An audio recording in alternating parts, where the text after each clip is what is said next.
And we're back this week again with another episode of Bad Rolls, everyone. I am your Dungeon Master, Grakees. And as always, we are here, of course, with multiple members of the BNG team, both from behind the scenes and streamers.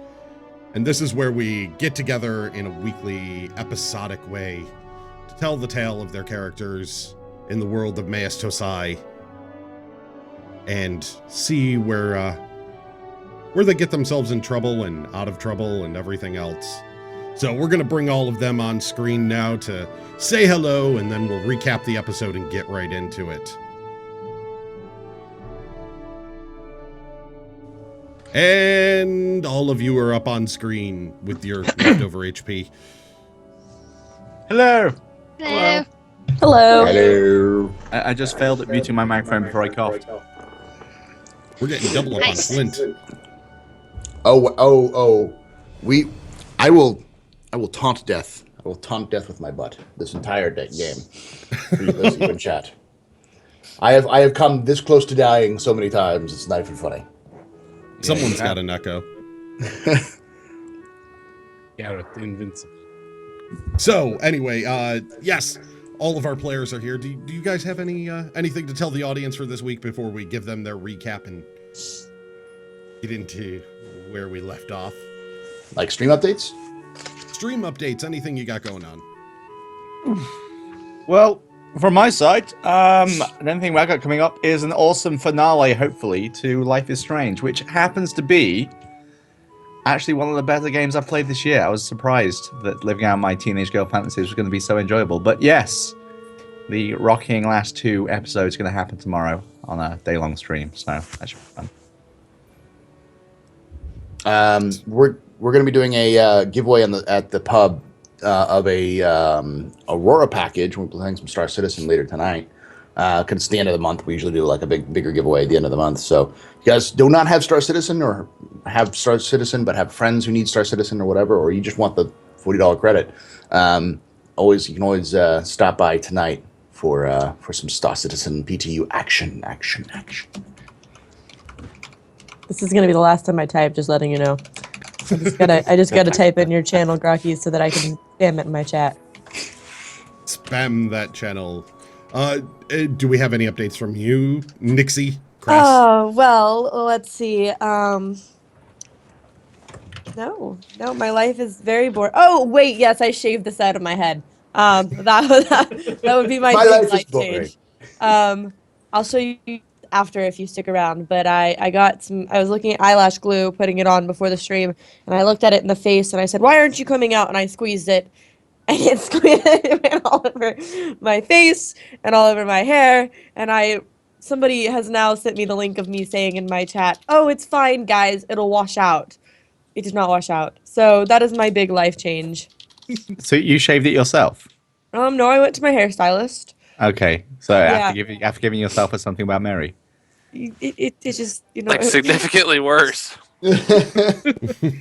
I'm in a wedding next Saturday, in a Southern Baptist wedding, I should say. Oh, lovely. With In the that shave case, head. you need to get a tattoo on the That's side of your head as well. Crash just go crazy and wear like a multicolored wig that's like into like fruit spikes, and just tell them that's who you are.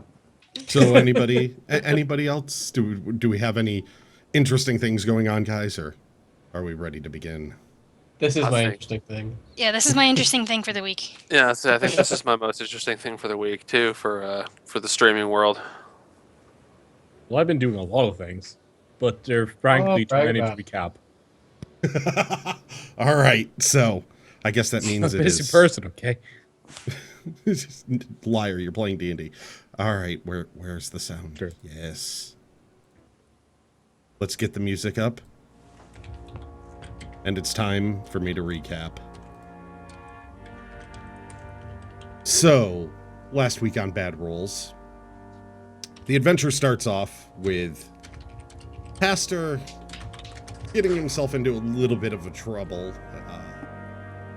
Dick. Psychically, voice starts coming through his head and can't quite control it. Gets broadcast out to everybody. And something takes him over. And whatever that thing is wanted what was in the room Aerithon was guarding, the one that held all of the children she'd been protecting. In the process of him attempting to go after whatever this object was, runes lit up around the doorway. And some sort of magical effect took place, countering and fighting against itself, coming from the runes and from Haster. In the end, the two effects cancel each other out, and black smoke and ooze start pouring out of Haster's eyes and mouth, hits the ground, rushes over to Nixie, grabs them both, and pulls them into pits of darkness. Poof, they're gone. They've disappeared. So, after they disappear, they look over and notice the Kuo-toa have purple flashing across their eyes, and they've changed. They are no longer protecting Aerithon, and a fight ensues in that area with basically a parry and a back and forth going, neither really causing too much severe damage until Carrick takes a spear right to the chest, gets lifted up, tossed to the ground, and Flint ends up at the end of that getting blown up after a magical mishap, throwing an axe at one of the Kuo-toa who had attempted to fall upon something from a scroll. With this happening, Aerithon leads them all back to the room quickly and essentially tries to get out of there. They debate. She takes them over to her treasury, splits the gold up with them so that the children can be taken care of, and then once again back to the room. She's trying to usher them out, and then she could hear the Kuo-toa coming in again. They were coming up from a waterway that was off in an offshoot of the tunnel system that they were in the caves below Caprizi. So she slams the doors shut behind her, commands them to go to the Drunken Mermaid and bring the children there, that there would be protection there. And a battle starts going on. The players can hear it. They rush off to a side room that had been pre-prepared, and it had an emergency teleportation circle on the ground. All of the children and the players taken outside. So once they were dragged out onto the beaches of Caprizi, they looked around, they were in the slums. Doing some investigation in the slums real quick, they come across a couple of drunkards who direct them to the Drunken Mermaid. Upon getting there, beaten, broken, bruised, and battered, after a nasty, nasty fight, they meet Marcus, the owner of the tavern, who sends them around back. They're taken down into the cellar below and shown into another safe room that had been prepared. It appears that people in the town have been preparing some safe rooms around the area. They look around the room and notice Nixie and Haster are both there, strapped down to beds, and that same black stuff they saw coming off of Haster that had engulfed Nixie as well was being leached from their eyes down into the straps and collected at vials next to the beds. Before checking further into this, they decided to try and rest up after all of the nasty battles in the caves, and were assaulted by Lieutenant Sertsen of the town guard. The fight raged on, with Marcus being dropped in the corner and only barely saved by Garrett at the last second. Hacking at him, he just continued to smile. Then they noticed his arm. It shifted. It changed into something monstrous. Thin, silver-like threads healing his body up, and needle-like protrusions coming off of what were 3 monstrous fingers now. In the very end, though, with getting Marcus back up to help them, they managed to cut their foe down, who just smiled, kneeled, and stopped moving. And that's where we ended the last episode, and we'll pick back up in the basement area of the Drunken Mermaid.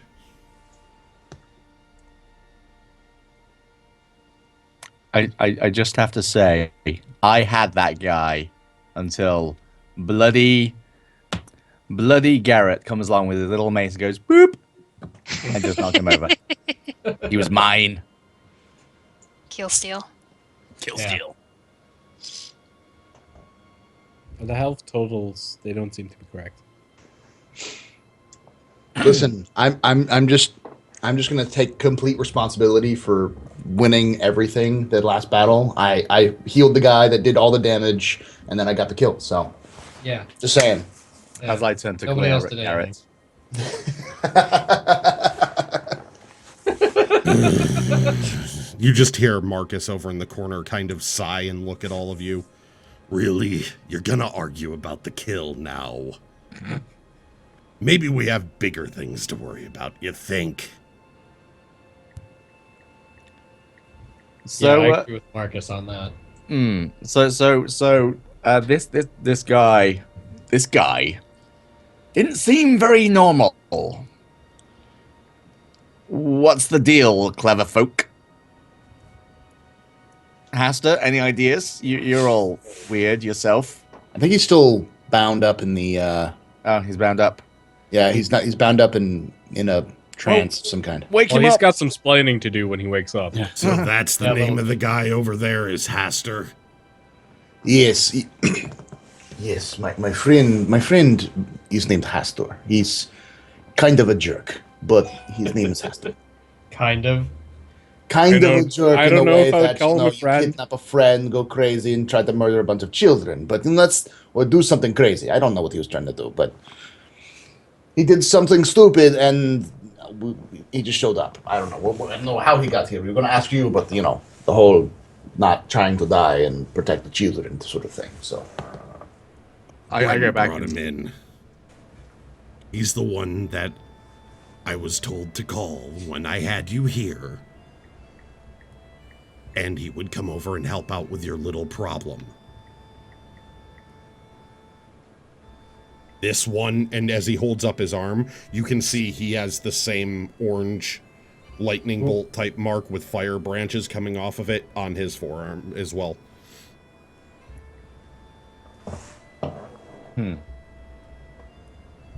Yes, we definitely need help with that little problem. Yes.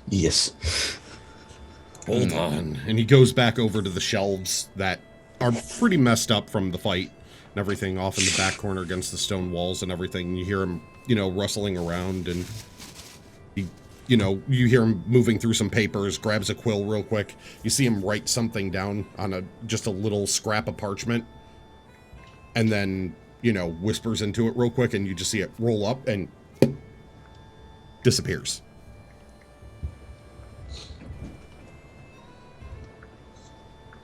What's going on? He What told me magic to- are you conjuring? It's a note. I sent it to the guy that's gonna help you. He gave it to me. He said, write it. He said, whisper his name, and I'm good with a sword. I know your pain, brother. I wander through and check on the kids in the other room. All right. As you walk in, you can see that when you get into the room, it looks like now there's a stone wall at the back where before there was sort of separation into that area that had like toys pre-prepared and the coloring wax and everything else. It looks like there's just a stone wall there now. And then you've got the bunk beds leading up to it. So I can't see the kids. Nope. I gotta tap on the stone wall. Hand goes right through.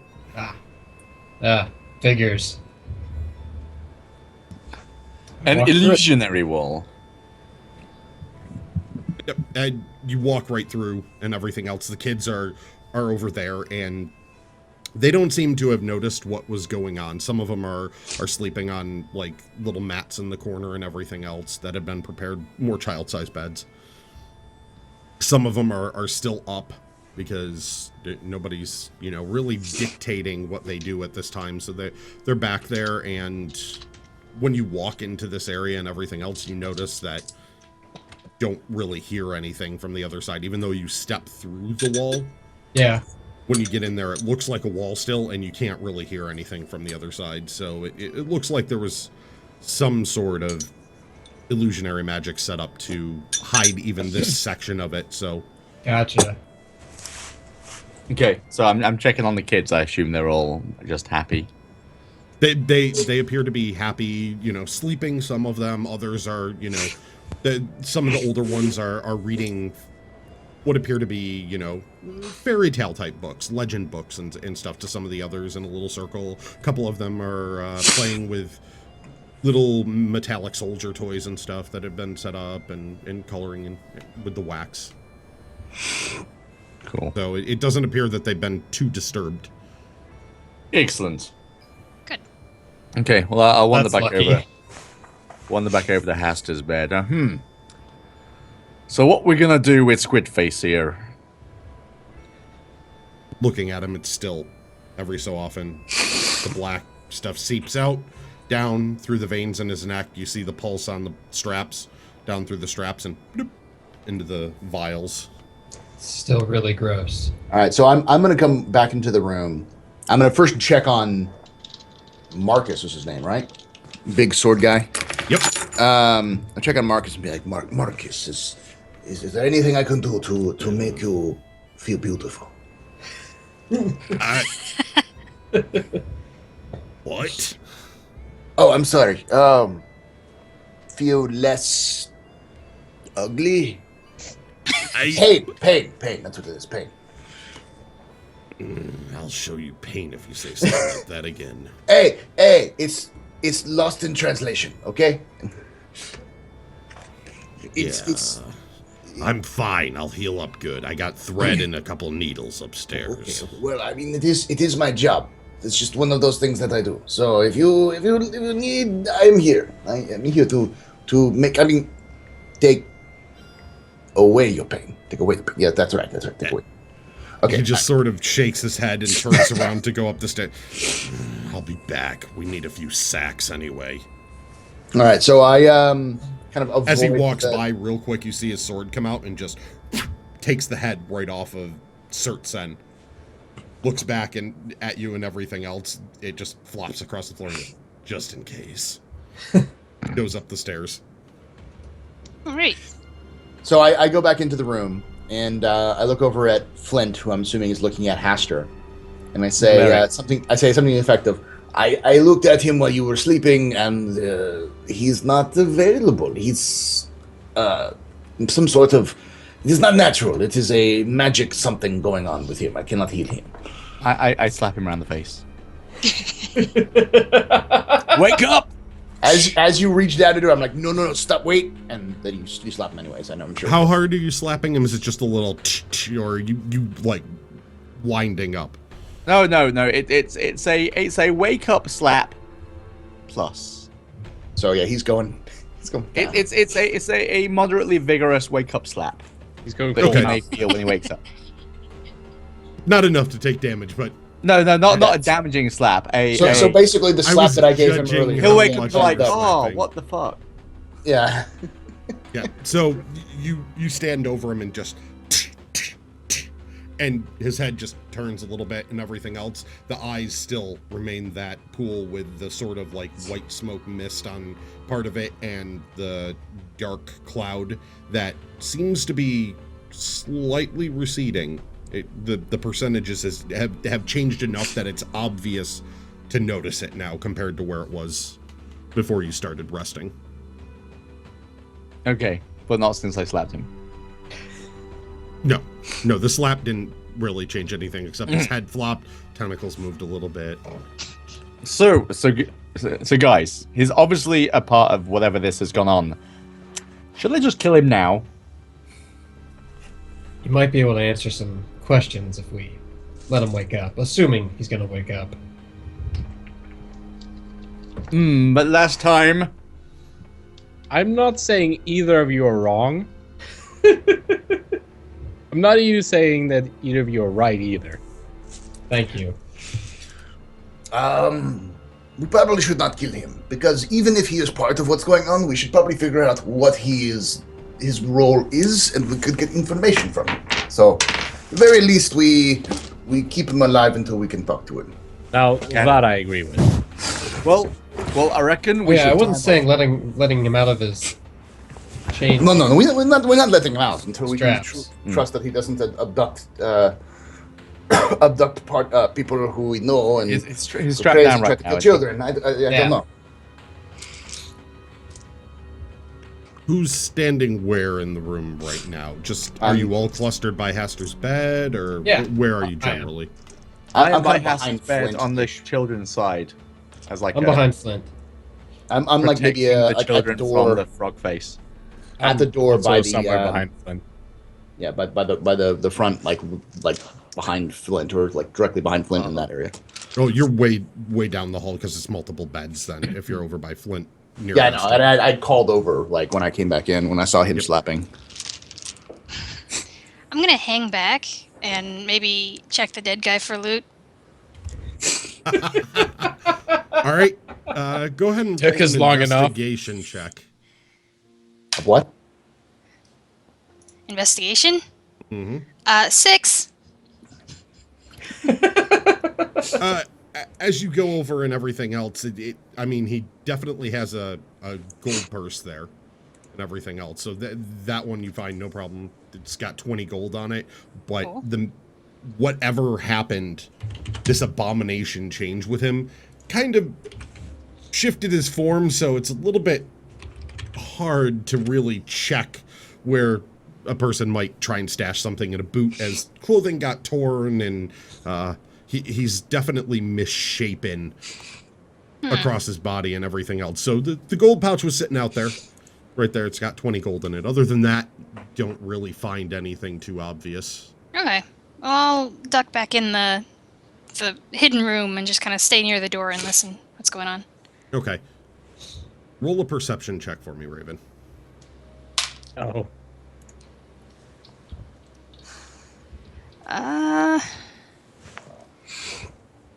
11. Okay. Just good to know. Okay. Great. GM. Sometimes I have you guys roll perception checks just for the sake of it, just to keep you on your toes. You never know if I'm actually doing something. Sometimes you can get it out of the way early, and then if you decide, oh, nothing actually came, oh, that was for no reason. So what are you guys doing? Well, I'm gonna be checking out this corpse So because this is a mighty weird guy.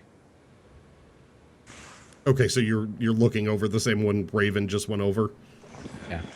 What are you doing with the corpse specifically? What are you checking? What are you do doing exactly. with the corpse? He's licking it. Even adults?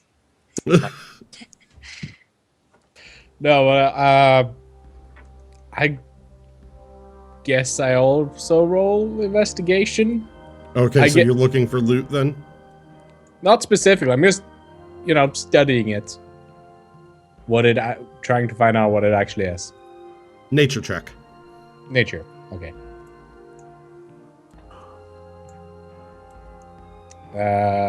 Well, Oh, nice. that is a 19. 19 rolled or 19 total? 19 rolled. Okay. Oh, what's your nature bonus? 0. Okay, so a 19 total then. All right, it's definitely nothing of standard form. no shit, Sherlock. You closely inspected a little bit more and noticed that even the blood, the way it's coagulated, you've killed creatures, you've killed people in having to defend yourself and for whatever other reasons you've needed to, and essentially what's going on with a body when it happens, when you've killed someone, what blood really looks like. And this isn't pooling in a normal kind of way. It's clotted up almost too fast. Its color is just not quite right. And you can't really fully place your finger on why, but beyond the fact that it is changed form, there's even more going on here.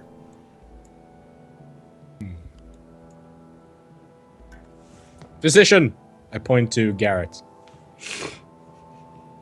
Do you do You point to me? autopsies? Yeah. Do I hear it? Because I'm inside the room. Do I hear? Yeah, I yell at. Yeah, if he's yelling at you, you'd hear that. I look over and go, yes.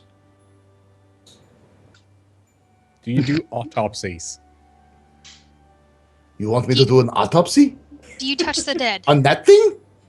Yeah. I'm afraid it would like poison me or just like curl up my exposed areas and turn me into I don't know, something crazy.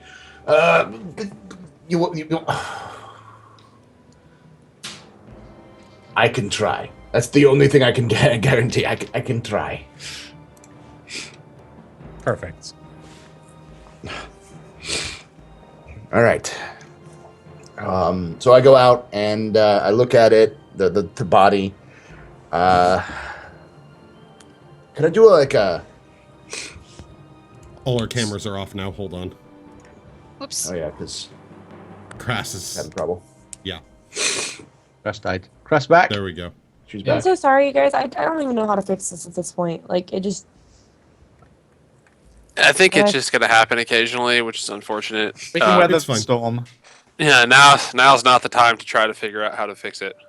But we We'll should do do that at that the after break. we're done. Yeah. At the break. Anyway, back to the Yes. talking about autopsy. Can I do a history check to see if I remember anything similar to this being recorded? Yeah, you can you can go ahead and do a history check and Okay. So I'm trying to like remember if I've ever heard of something like this or read something about this. 7. You've never really heard about anything like this before. This is far beyond anything normal or usual. Even with tales of things like demons and abominations out there, like there might have been some similarity in legend and stuff about different abominations throughout the ages, but nothing quite like this.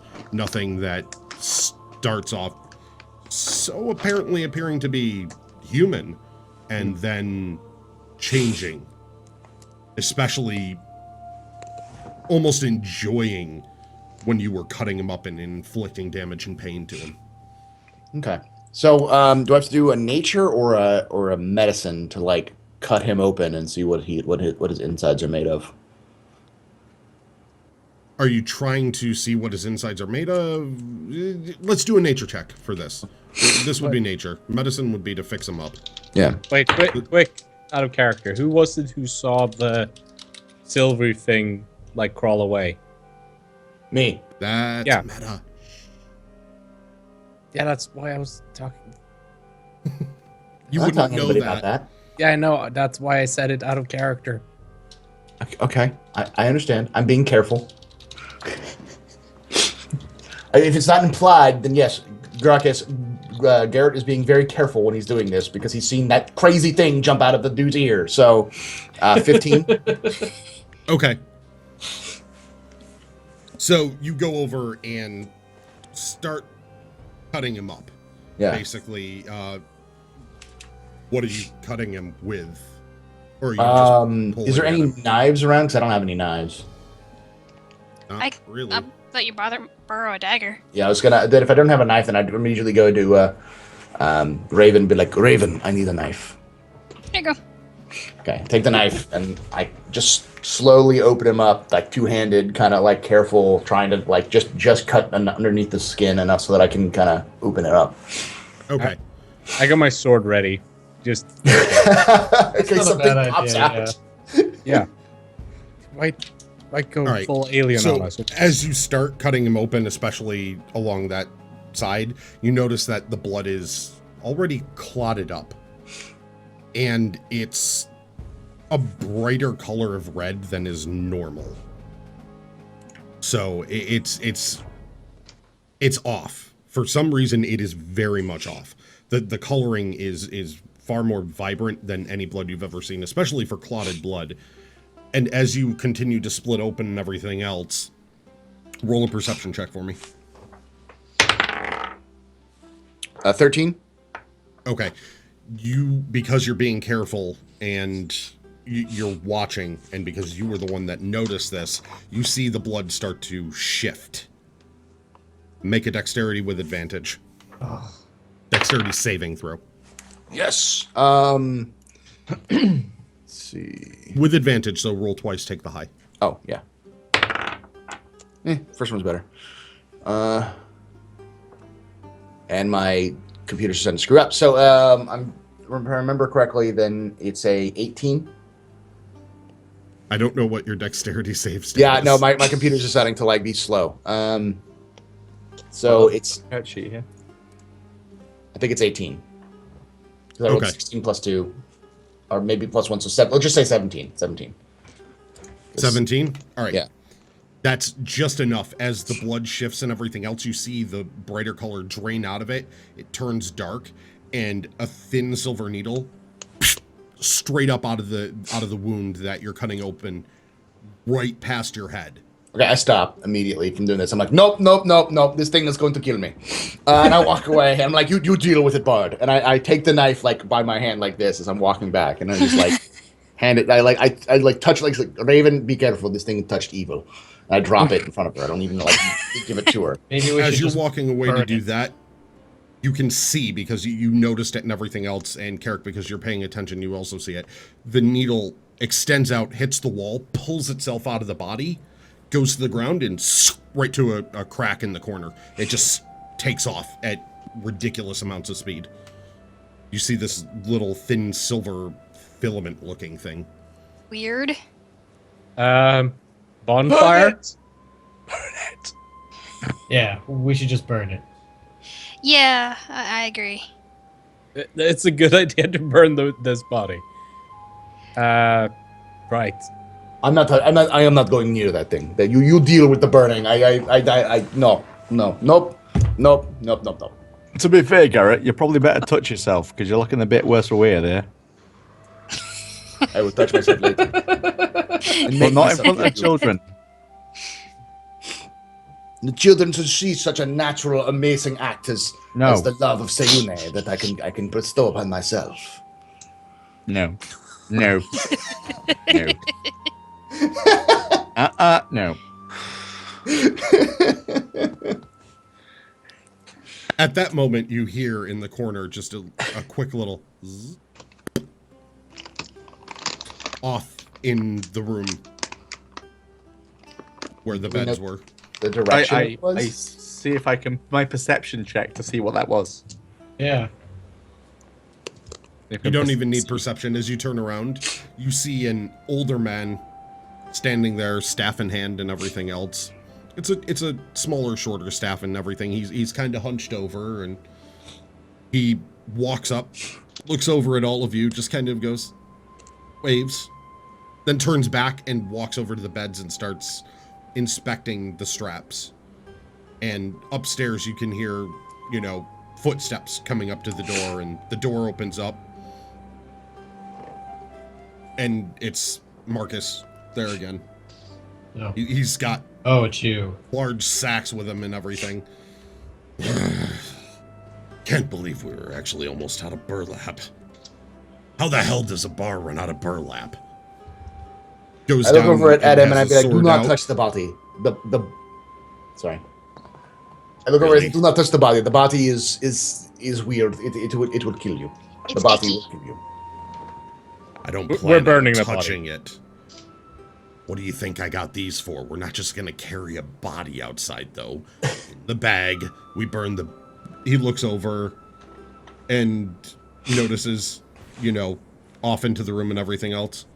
Oh, he's here. Great. Well, he can take care of all of you now. I've got this. Unless someone wants to help me out. Pulls good. out, the large two-handed sword again and just swings down at the body and starts severing pieces of it and everything. Cubing great it. idea. Very good. I think you got this. Lovely. Not a great idea. But Then Yeah. I'm gonna let him do his thing. I'm just gonna walk up to the old man and or the hunched dude and be like, Yeah. excuse me. Yes. We were told that I'm assuming that you are the man who can deal with this, and I show him the the tattoo on the forearm and everything. Oh, yes. Marcus told me you were here, and as I seem to recall this one, he doesn't know it, but I've already started the process to help him. He gave me quite the stir at the library and provided some much-needed excitement. It is, quite draining holding a facade when you have the knowledge such as I do. Okay, He walks so over to him and he starts walking over to Haster. You see him just place his hand on his head and he starts muttering something, and sparks start coming off of his fingers. You see them traveling across Haster's head, and then all of a sudden a surge of liquid leaves his eyes, goes down, drops into the vials, and Haster head snaps back with a start. Oh, I've gone into the future. You see him turn goodness. around and he starts walking over towards Nixie. Same thing. You see him muttering something. Sparks across his fingers again.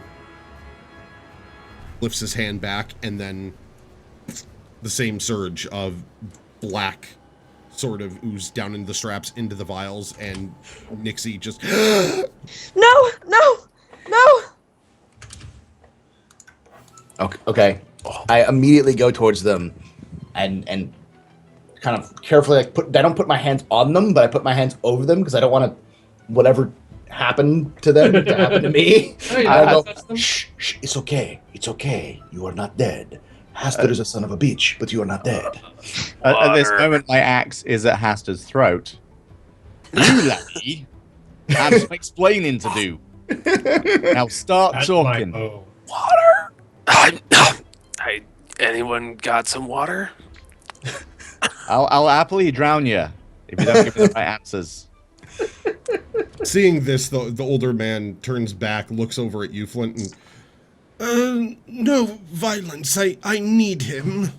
So, could you lower the axe, please? I'd prefer you lower. Lower it onto his neck. No. So you no don't understand. You don't violence. understand. This man, the son of a bitch, or whatever this thing is, betrayed us, stole our friend Nixie here, and He did basically... not. Hold. It Yeah. wasn't him. There's Am a I- reason it was those two that were pulled away. I'm still strapped to Tiefling. the table, right? Yeah, you're both still Okay. strapped down. Tieflings. Touched by darkness from birth. Warlocks. And definitely not of any race I've seen. Again, touched by darkness. Naturally. Naturally. Yeah. Okay. So it used this as an opening. So, you see, it's not quite their fault. It happens. Few too many times in my life. I'm gonna try to sit up and realize I'm strapped in. Any chance you could give me a your hand with blade these still straps? at his throat, Flint? I lower the axe, but I'm still looking. Thank you. At this moment, I'm like- still so panicked from what I've seen, and also from the reactions right now, that I'm struggling slightly against the bonds, and I'm also, like, quietly, very quietly, crying in frustration because I'm terrified right now. Okay, I undo Nixie's bonds immediately because Nixie had no problem. As you try to, they don't budge at all. I look at the old man and be like, she is not a problem. Let her go. I Please. need to check for calm. And Calm? Nixie, is it? Nixie, yes.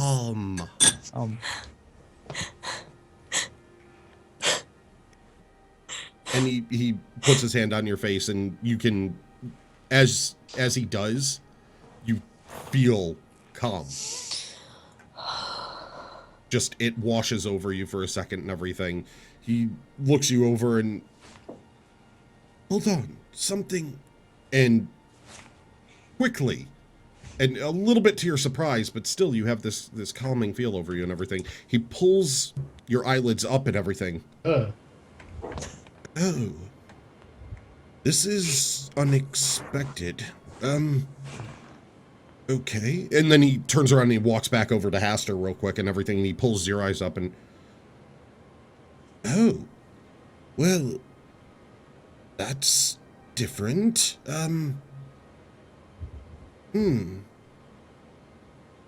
Two might just be who we need. All of you might be. What are you talking about? Well, you did know her appearance before. It's a tiefling, green eyes, yes? Look. And What's wrong with my eyes? he turns back around and snaps his fingers real quick. And a mirror shows up in his hand. Just a silvery mirror and everything else. And all of a sudden, the straps just dissolve. And as he holds up the mirror and you look into it and everything, you can see now your green eyes actually have a silver pool in the center. Almost like you have a pupil and iris now, except one sliver is missing off the edge on both of them. What's wrong with my eyes? Tell Do I me do a nature check? Hmm? Can I do a nature check or healing to see if I... I'm gonna sit up and look over that way and see if I can't. Try to sit up and the bonds are still there on you. I'll try to roll my head to look in her direction.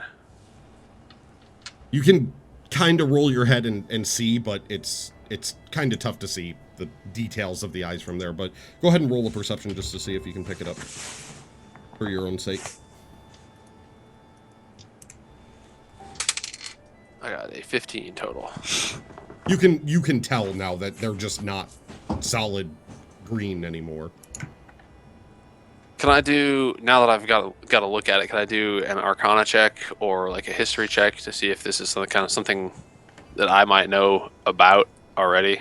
If it's something you want to know about, history check on that. And I mean, have you had any dealings with tieflings before? Because I don't think you have, Garrett. I've not. Well, probably not. But it's still one of those things that I want to check to see if I've history. Yeah, like not necessarily maybe tieflings, but like somewhere. what's happening to the eyes if that's something like that's happened before. So both 19? of you can roll history checks. So I got a 22 total. I rolled a 17. 19. You've heard of changes to eyes in a few places, but nothing specific, Garrett. You don't remember anything else. Haster, however, you do know what this is, and you've heard of this before in arcane lore and study because you spent so much time with books. And this specifically is something that was only briefly mentioned a couple of times in a couple of tomes that had been brought in from the Underdark. And it was about tiefling druids, which are Rare enough exceptionally already. rare. And what this is it appears to be a natural pact of some kind with nature in which they become drawn towards the call of the moon. So, as a shift, as the call starts to get stronger, the eyes actually change to match with the patterns of the moon itself.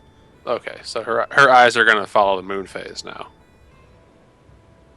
As far as you can remember from reading up on it, that's what happens. All right. I'm so sorry. That was much faster back this time than the previous tried. one, so. It's fine. So it appeared to be what? So apparently your particular gifts with nature are going to follow the phase of the moon, and we will be able to identify the moon phase by your eyes. I So can't just look at the moon. Delightful. Just Are you- like Are your I eyes would red? expect that your power will be greatest when the moon is strongest in the sky. And with that, he turns back around. I knew I liked you when you were doing your research. It's rare to meet a similar mind, and snaps his fingers and holds the mirror up to you. Oh. And now Oh. your eyes have shifted. They are no longer a standard human-looking blue eye. Instead, they're a silver color all the way across, except you have a purple coloring around there, which is not a full circle of purple, but it's runes. And then in the center where the actual pupil would be, instead, it's black runes. Huh. Well, I'm looking in this mirror, and I'm gonna look at the librarian and speak into his mind. Perhaps let's not read these out loud to my friends. Yes, it's probably, and he says this out loud. He goes, "It's probably a good idea. More research is to be done." I agree. more research for what? Yeah, what's a good idea? What's this research? And Research as to the specifics of what is happening here. yeah. But we Sorry. have more pressing matters than, well, the deeper mysteries of the world. Your lives being in danger and so forth. It's typically not a good thing. Did we get the kids out? What happened? Why does my face hurt so bad? What the? Okay, yeah, we are in danger though, right? Still? Yeah, Yes, we're still yes. in danger. Oh my And- god. And from the other room you hear, "Yeah, you are." Yeah, we know. You hear wet squishes of someone Yep. of someone getting chopped up. Chopped and stuffed into burlap. You can still hear the sounds. And you get, Sounds like meat getting thrown into burlap. basically. All So right, he Coast. walks over and he goes, "Now, people were paying attention in the library, but Haster, right? Haster, Yes, sir. you're already set. I noticed the mark. That was a counter to it. I can't completely stop what they've done. I need more time and need to gather with more people to figure this out, but they will not be able to remotely activate the magics or track you through them anymore. I plan to do the same for the others. However, should they come into physical contact and speak the right invocations, you will instantaneously combust into ash and die. Oh, is that all? So just, well, you Don't did let them sign touch a you. pact. We didn't have much choice. Yeah, it's either that or die there. It was the right choice. I'm just letting you be It's aware kind- of the situation. You should know if you get grabbed and people speak words, if you're going to die instantly. It's only the right thing to tell you, but So don't get grabbed. it would probably be a bad idea. And Got if they do grab you, punch them in the jaw right away so they can't speak the words. Also, not a bad idea. I can do that. So, Surely. who's first? Me. Hey. Ah. Hey, no, sorry. no. I am first. If I die, you all die. Just to shut the squirt up. Go ahead. It's kind of an ego. He turns and walks over to Zangulus and just sort of looks over at Garrett. You're last. Walks over to Zangulus,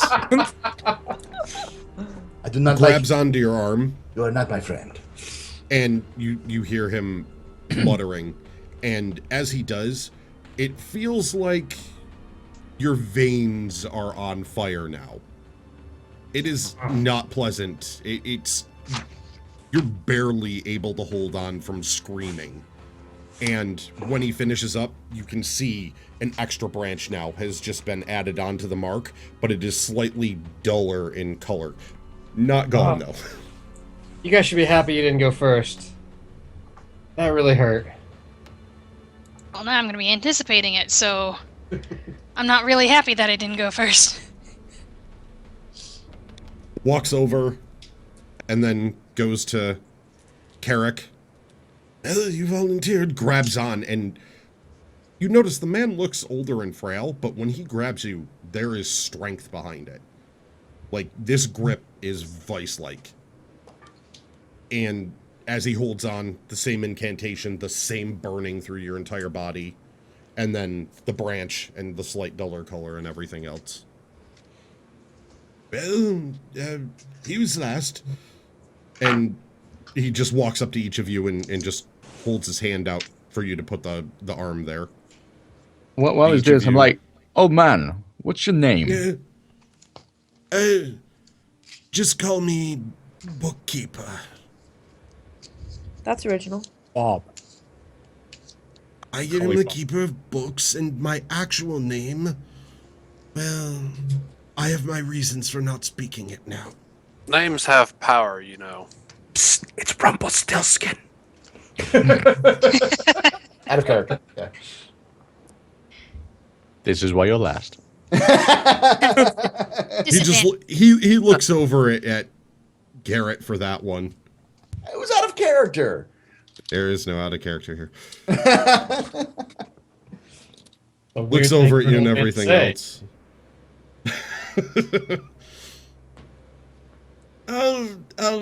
I'll take care of yours now. Puts his hand down and everything else. Grabs on. And instead, he puts his hand also on your forehead. And when he does this, you can feel the burning through your body, but you also feel a charge run up your arm into your head, and it hurts like a son of a bitch, with a migraine splitting through. I really don't like you, old man. And I don't like you either. I'm gonna look around the room. Of respect. Is there somewhere to get water in this room? Like a sink or a faucet of some sort, or like a pump that we could use to get water? Not in this area of the room. Well then, never mind. I will start rummaging for my water skin. Is he not still tied down? Nope. No. In which case, I push him back onto the bed and say, "Wait." There is still some explaining to do. I need Whatever water. took you away didn't make you speak the words you spoke. Oh yes, it did. No. I do. Do I have to do a? Does he have to do a lie to me check? The Like thing. me check. If you want to, all right. So this is gonna. I be don't part of believe insight. you. So, Insight. roll your insight, and I'm gonna roll for Haster. What's your deception, Haster? +6. Okay. My insight. 10. Oh. Looking at him, he's truthful. You You're see lucky I'm absolutely stupid. no deception in his eyes, and he's just looks worn out from the whole experience and confused. Okay, I stare him down for And approximately you 2 definitely minutes. recognize that level of confusion on his face. It looks very much like the expression you get sometimes. It's like looking into a tentacly mirror. I peer into his eyes as I'm doing this and get gradually slower, closer and closer for 2 whole minutes without actually comprehending anything. I go, okay. And I go, do I wonder if I have any water in my pack? Yeah, I'm gonna. Where's my pack? It's got a water skin in it. I suggest you all drink some water after he does his thing to your arm because it burns and the nice water feels. Yeah, I know it burns.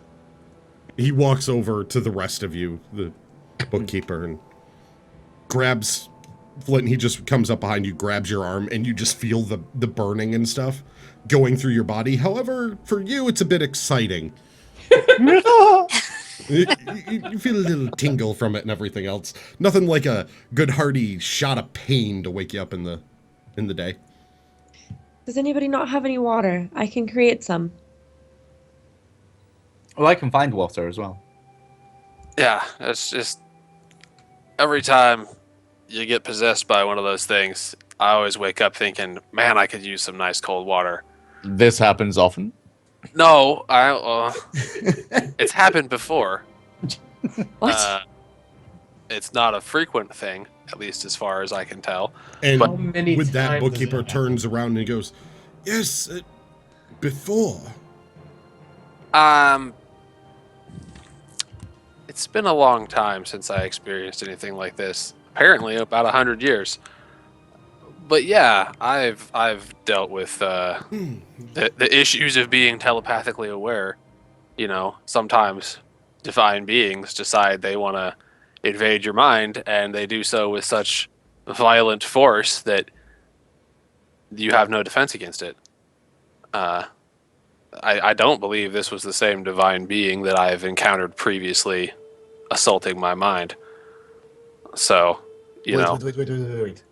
You said divine being? Yeah. So there's, you know Sayune, of course. Yes. My understanding from my readings from that library, as it were, has been destroyed. But my understanding is that before Sayune and before all of the gods at that tier of the pantheon, there were primordials, and those primordials came from somewhere, and that somewhere is the unknowable, right? So I have been trying to learn the unknowable, and in that quest for knowledge, I have touched the mind of something what may have given birth to the primordials themselves, what caused the gods to come into being. And I think that's what touches my mind usually. This other thing that came, that tried to attack the children through my body, that was not the unknowable knowledge that I seek. That was some evil using the fact that I have reached for great knowledge to tear into my mind and assault my body. So. And it took me because? It took you because, like me, you have been touched by darkness against your will before your birth. It happened. It happened to your entire race. And these surfacers will hold it against you. And to some degree, I don't blame them. I have read of the atrocities that your race has committed, and though you were not part of them, those who look like me have committed atrocities too, and it's just something we'll have to deal with in the city. But I don't mean any harm to the children. I simply seek to know the unknowable. And through that quest for knowledge, I may have opened myself unwittingly to some greater evils. Or wittingly. Wisdom comes with age. I would not make the same mistakes again. Good. And with that, he steps back and everything else. Walks over to Nixie, grabs you by the arm, and you feel the searing pain finishing with each one of you in the group. Okay. Now, on to important matters. I say, hold Marcus on, here will... Hold on. And I take a very deep breath, and I pull out a water skin, and I drink it. I swirl it in my mouth, and I spit it out in front of the guy's feet. Not on him, but in front of him. And I go, okay, sorry. I cannot concentrate because somebody decided to shoot something to my brain. Continue. Snaps his fingers, and the water cleans up real fast. I really don't like him. Anyway, Marcus is our local contact. We have a network running to the great capital of Tem itself. The children here and others before them have been in danger. Something, as you can tell, and he ushers to the door, and you can see Marcus finishing chopping up the body and stuffing it in the sack, and he just sort of shakes his head. This isn't the first one. There are more. Finding them is difficult. However, there might be a way, and I have a contact in Tem. And with that, things he's been writing while you've been talking and everything else onto a piece of parchment, he rolls it up real fast and then speaks into it, and you see it. I've alerted them to the fact that you will arrive there. That's a big assumption that we're going to Tem. Also, Well, it's that, or the city is destroyed, and from the way you've helped the children, and the fact that if you don't do this, the children can't get there and they die, and I'm pretty sure you don't want that. It is up to you, but I did just, save all of your lives. your point is well made. Now, So we're taking the children to the capital. I look at Flint and I go, Flint. It is a worthy death, possibly. More worthy than fighting fish monsters. For now, more important are the children. I have sworn an oath. They shall be protected. Look, Now, what I'll the write bloody a hell song is that, about old you. man? Bookkeeper, you seem to know about this thing. What is it, and how do I kill it? Those are good questions. Don't kill it. That is the problem we have.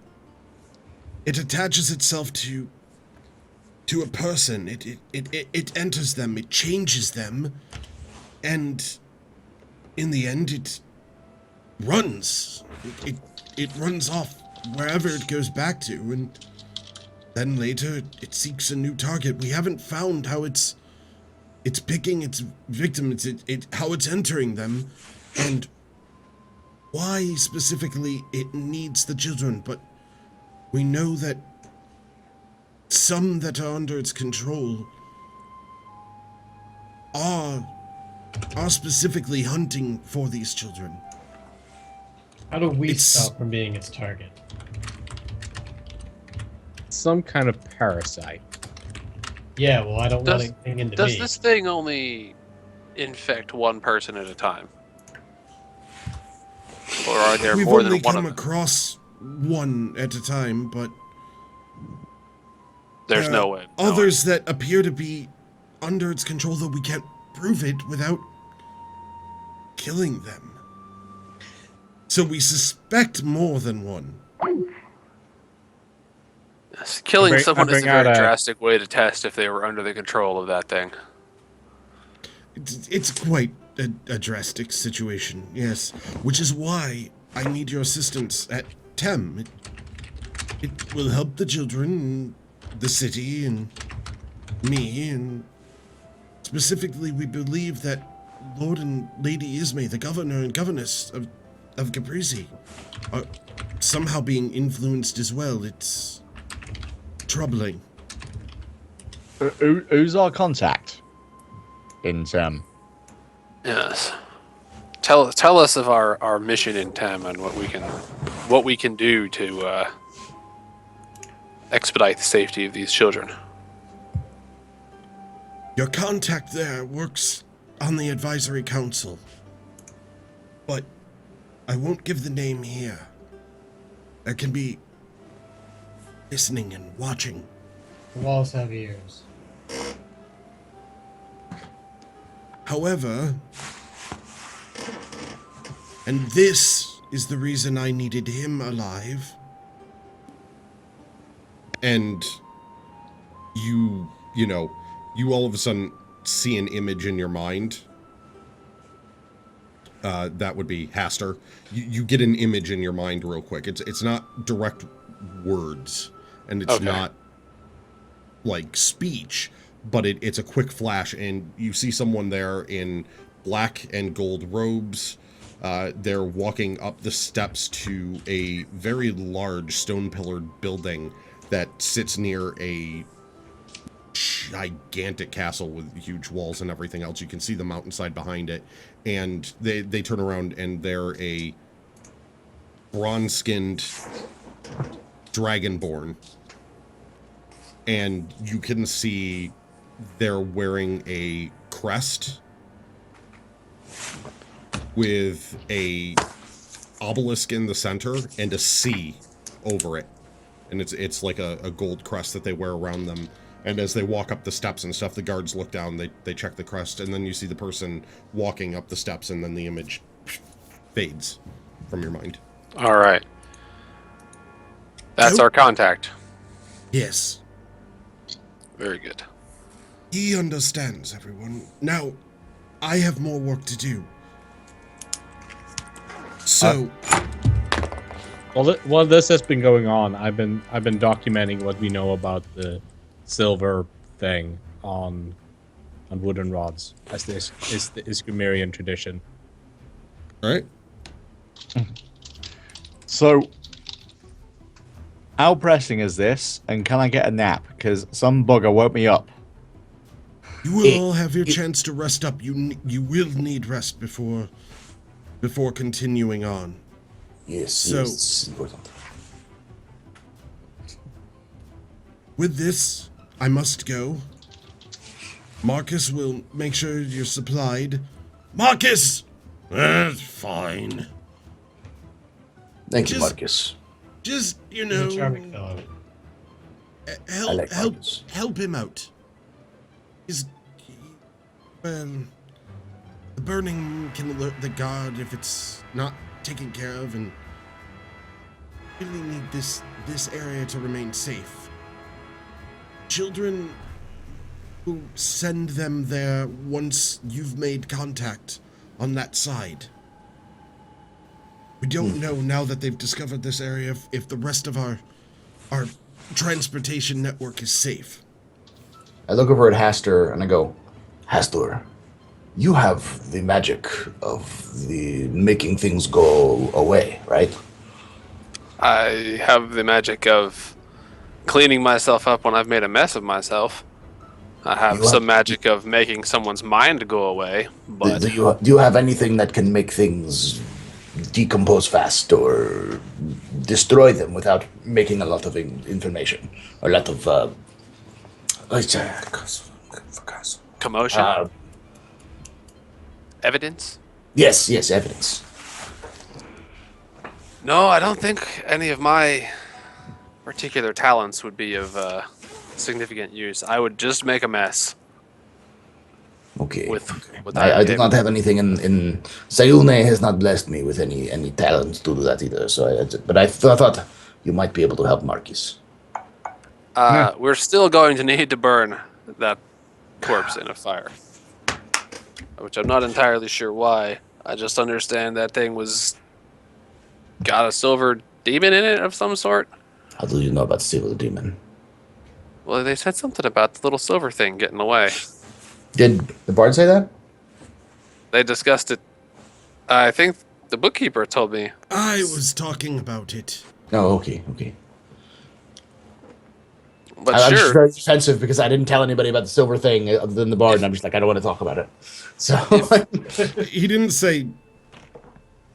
I'm trying to remember if I said as the bookkeeper the silver. Yeah, he talked about it. Yeah. The thing that runs off. Yeah, the silver possessing consciousness, whatever it is. Yeah, he said it runs off. I remember specifically saying that. So yes, it's in character knowledge. So let's burn the body, but I mean, my magic can help clean up after we've burned the body. I can't clean up a whole body. I could clean up a campfire. Something small. Nothing quite so large as an entire corpse. Well, you all discuss details of taking care of this and traveling. I must go. And he walks back over. Your Yes, book is in my bag. Would you like it back now? keep it. And he walks over and starts drawing with his staff on the ground, and you see sparking runes that move sort of a gold and red color and everything else across the ground. Draws a circle around himself, and then just a pop of a hole sort of right there, steps through it, and then collapses shut.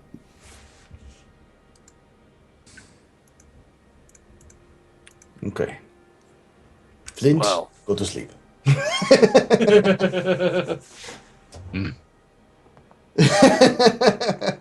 Well, this is getting a lot. You are worthless. You are a worthless dwarf, and this with your sleep. I'd say that being very arrogant, because I just killed the freaking thing. I am gonna go help Marcus with the body, but I'm not gonna do any work myself. I'm just gonna summon an unseen servant to help him. Okay. Oh, you need help? Here's my magic servant. So you stand there, and now, as you start to cast, instead of the purple that would flare across your eyes, the purple runes themselves light up and give a sort of glow at the center, and poof, little, ghostly looking apparition appears. Alrighty. Floating next to him, just looks over at you and just... Servant, you will help Marcus cube this body up into as many pieces as he decides it needs to be put into these bags, and then you will assist him with whatever he wants to get rid of that body. Well, I've already cut it up, but it is messy. Here, just stuff this stuff into that stuff. All right. What is this thing? It is a mindless servant that will follow tasks that you assign to it, or I assign to it. And so can lift a regular amount of weight, not really good for combat at all. Don't need it for combat. Bar needs cleaning, roof needs repairs. It only lasts about an hour. Oh. So, good for one task, just about. It'll only take about 20 minutes to finish this up. All right, and so he turns around and he starts rattling out. All right, I need you to put the body in the bag and start cleaning the bar as much as you can, and whatever's left after that, roof and repairing the repair the sign out front. I haven't done that in a while. And he's going over this, and the servant just starts putting the body into the bag, and he's muttering a whole bunch of tasks, not really paying attention to the fact that you said an hour. He's just... Yeah, it's gonna disappear partway through whatever it's up to when an hour is up, but... So, the unseen servant stuffing things into the bag. Flint, are you sleeping now? Oh, I wander through to where the kids are, and I kind of just sit down against the wall, put my axe beside me, and just kind of try to nod off while in close proximity to the children, so I can protect them if needs be. All right. And I'm not used to sleeping on beds because I've been out in the wild for so long, so I just stand up against the wall, snoring loudly. Is everybody else? What are you guys doing? Sleeping or? I think I'm the only one that actually got rest, if I remember correctly. Technically, yes, you got a rest. Yeah, the rest of us. I'm gonna go back to sleep, but I'm gonna first talk to the bard real quickly, and just be like, music. Karik. I would give your information about this silver thing to the Hastor, but I must explain something first.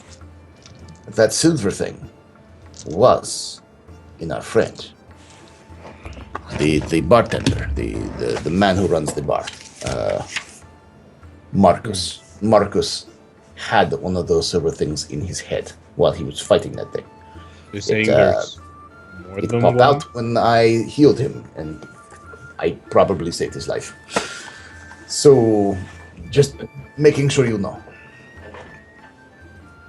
Hastor is interested in these sorts of things. He likes the monsters and the creepy crawlies and the things that go evil.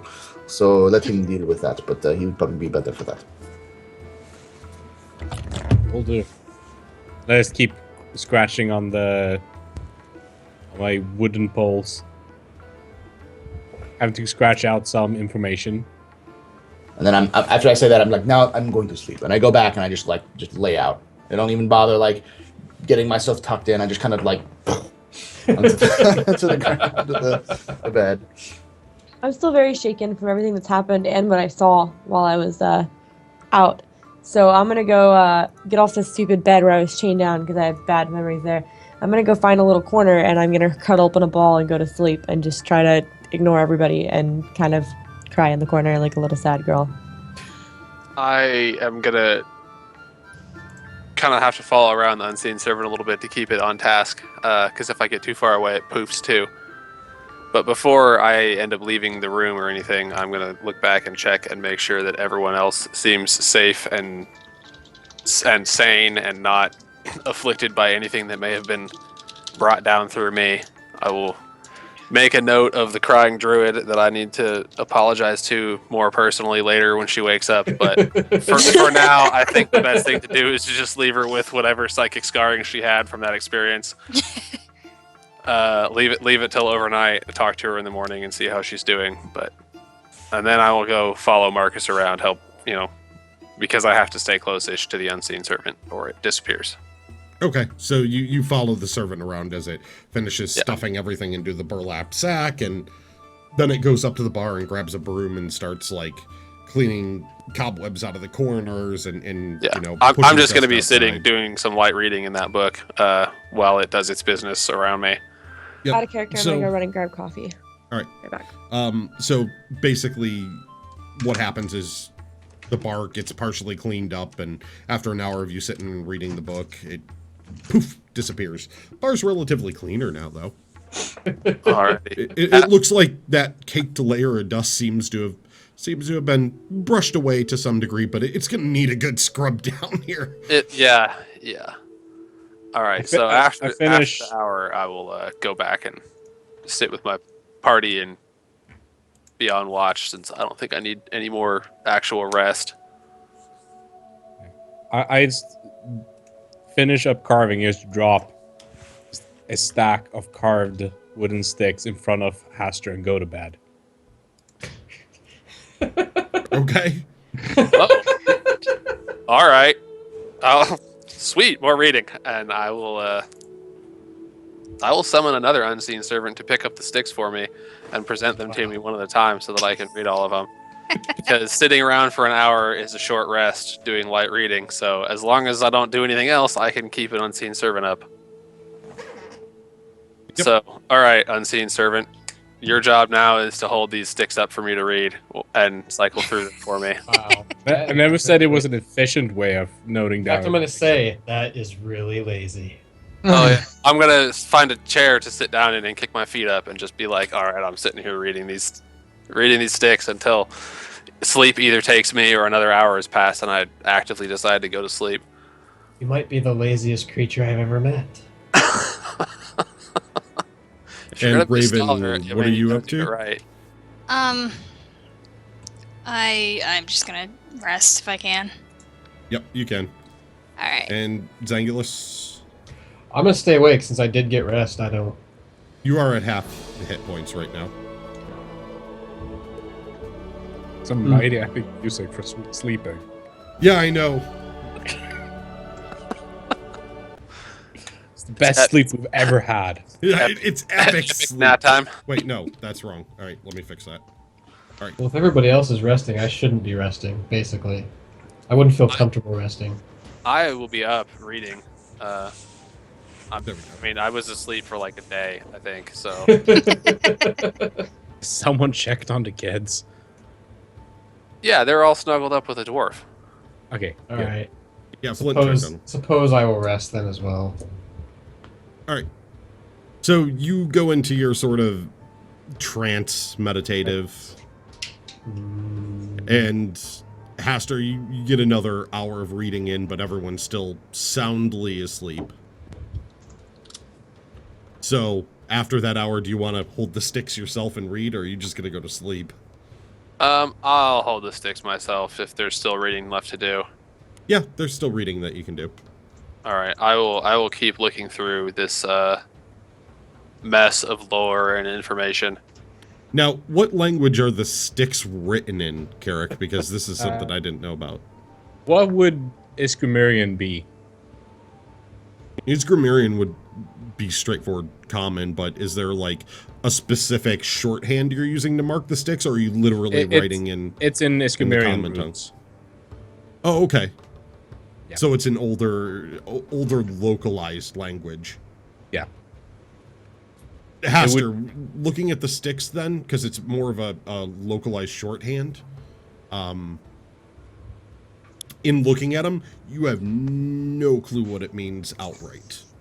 All right. Well, then I will blink my eyes a few times to adjust and begin using some more mystical vision to read it. What's the exact name of this? So I will rub my eyes a little bit and activate the eyes of the Rune Keeper so that I can read all writing. There you go. So my eyes will start flickering, I'm sure, around the purple. Nope. Just glowing lightly and then calm down, and then I can read. The black runes actually The black runes for this start to move. And it's a little irritating because you can kind of feel it. You're not used to it yet. This is a new ability. It's like the first time wearing contacts. Yeah, it's kind of like that. So for the purpose of how it feels, you can feel something there, and it's right in the position where the runes were. So you can tell those runes are moving, but it really doesn't bother you when all of a sudden you pick up the sticks and you can read what's on them. It just comes through clear. Understanding. Cool. And marked on there is basically everything that everyone had been seeing. Is just markdowns of all of that information. The tale of what happened while I was knocked out. Yep.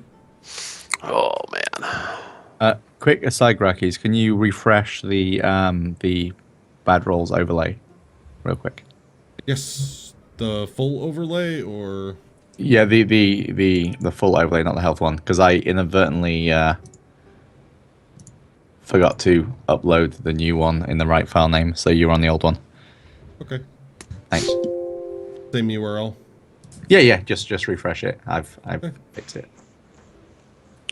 I just realized I am the second squishiest of the party. You are the Well, at healer, least you're not the squishiest. Yeah. and you have the badass armor, so Yes, I do. I am Turtle. Yeah. Ra- If I could, I would trade my hit point roll with the with the bard, but that's not how it works. Random D&D question: how and when can we update our stats? Every 4th level, I think. Fourth you level, get yeah. +1 to a stat. Plus Okay. 1 to a stat. It depends on the race, though. Sometimes it's +2. Yeah. Some Yeah, races +2. you can actually swap that out, so it's a +1 to one stat and +1 to another stat, and depends. It's also DM preference. And But yeah. then also you It's can +2. You can put them both into one or split them, or you can take a feat. yes, or you can take a feat. The feats are like way stronger in 5th edition than previous editions. Because some of them give you stat boosts. Yeah. So that's why they did it that way. So that's how that goes. So Unless you're a 4th, fighter. 8th, it's on your table. Unless you're a fighter, then you get feats just naturally because you're a fighter. That's because That's they don't their get any. power. Yeah, because they don't get any powers. Yeah. So Figure it there's out the more. answer on that stuff. Thank you. So as you guys are sleeping and as everything's going on in here and stuff, Nixie, you feel something rush across your hair in the night. Delightful. Enough that it could wake you and you just hear, Nixie. Great. I wake up and I look around, terrified, already starting to have nightmares from what I've seen, and very, very, very scared. And I see that there's nothing there, and I hope that it was just a dream, and I try to fall back asleep. Actually, you do see something. Oh, great. What do I And see? what you see is the form, though silver and bluish in color, of what appears to be a tiefling. with No. With Okay. antlers. With antlers. Reaches down and... It will My be ins- fine. Okay. And it just brushes your cheek. Hello, Nixie. Well, obviously, I'm gonna follow this weird form in the middle of the night. So I get up, and I carefully, so I don't wake anybody else. Okay. Start. Not waking anyone. All right, roll a stealth check then. All right. Which dice is that again? D20, add your stealth skill bonus. Okay. Whatever that might be. I got a 19 roll plus 3. All right. That was like the one moment I was hoping for a crit fail. Pastor and Zangulus, you two get to roll perceptions. I got a 1 on the die. I got a 7. I am Yay. thoroughly engrossed in my reading. Yeah, she is just quiet and stealthy, used to walking through the woods and everything else. She gets up from the corner and just right out through the doorway and everything else as this thing's floating just up the stairway and everything else. And nobody noticed. Nope. And Damn it, guys. neither of you noticed. Yep, Pastor, you're looking at sticks, and Zangulus, you're just So yeah, the both neither of you notice at all, really. What's Terrible. going on here? So I'm not supposed to Nixie, be left as on it guard. Apparently. as it comes up and goes outside, it goes out through the back of the pub, which is up near the woods that you're very much used to. Okay. And it sort of moves its hand behind it, and you can see other forms starting to appear right at the woods line. And each of them are different. Their antlers are all different. And their hair, it's different. Their clothing and everything else, but they still have that silver blue form. And each of them appears to be a tiefling with antlers appearing. Obviously, I'm wonderstruck since I've never seen another tiefling with antlers. Yep, and you see 5 of them in their form there, standing Who are in the you? woods. Before we were quiet, but we are the ones who came before, Nixie. Before? Are you ghosts? Not in so many words. We're memories made form. We are knowledge passed on. Okay. How can I help you? It is us that is here to help you. Help me? How are you gonna help me? Are you gonna help me find these children? This is something beyond that. This is about what and who you are, Nixie. Who I am? What? It is tough to explain, but you are us, and we are you. Each generation, there might be one born. A tiefling that defies our heritage, defies what's in our blood. One Okay. who has the potential to change things. Change things? How am I gonna change things? That will all come in time, but for now, you must learn what you are capable of, Nixie. What am I capable of? Well, I know I can control some ice and some water and stuff. Is there more? It sort of just glides forward and, brushes up against your cheek and everything. And with that, you feel something in your mind, and it splits through. It's not quite painful, but it's jarring. And it's almost flashes of the moon, and then you can see the forest from above, and it's almost like lighting up, despite the fact that it's at night. You see animals, clear as day. You can see where they are. You can tell. The small birds in the trees and the snakes in the ground. The dens of wolves, protecting their cubs and everything. It just becomes clear, and you feel linked.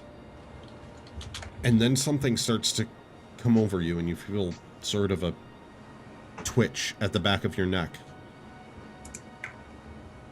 And it goes from this sense of innate, almost being timidity, your withdrawn self, to hunger and power and the ability to just almost take on anything that comes your way.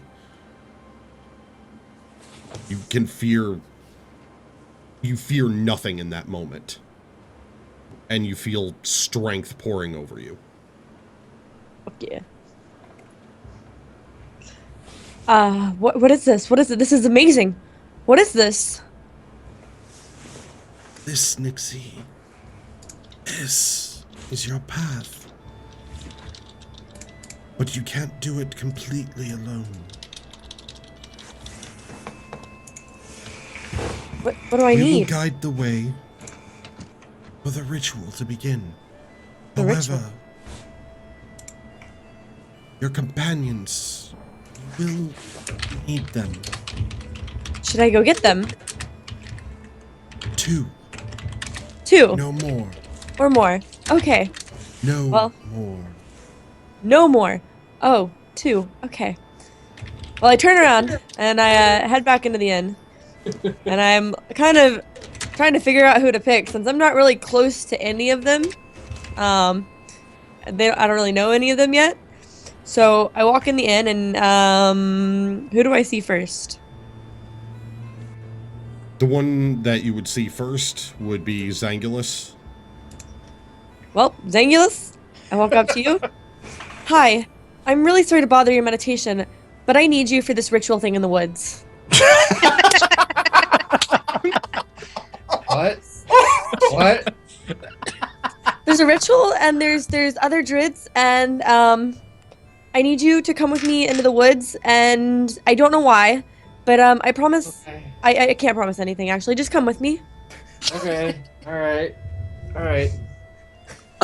Grakees, I'm still awake when this is happening, right? Like, Yeah, you look over and you just see you see Nixie walk up to Zangulus and just blurt out, the ritual in the woods thing. And you see all of that, and it's just a moment of.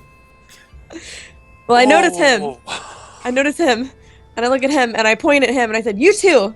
I need like you rituals. Sure. too. Yes, both of you. You Why would. do I like have to be rituals. sleeping? Both of you should be good. I can't take anybody else though. The ghost told me only 2.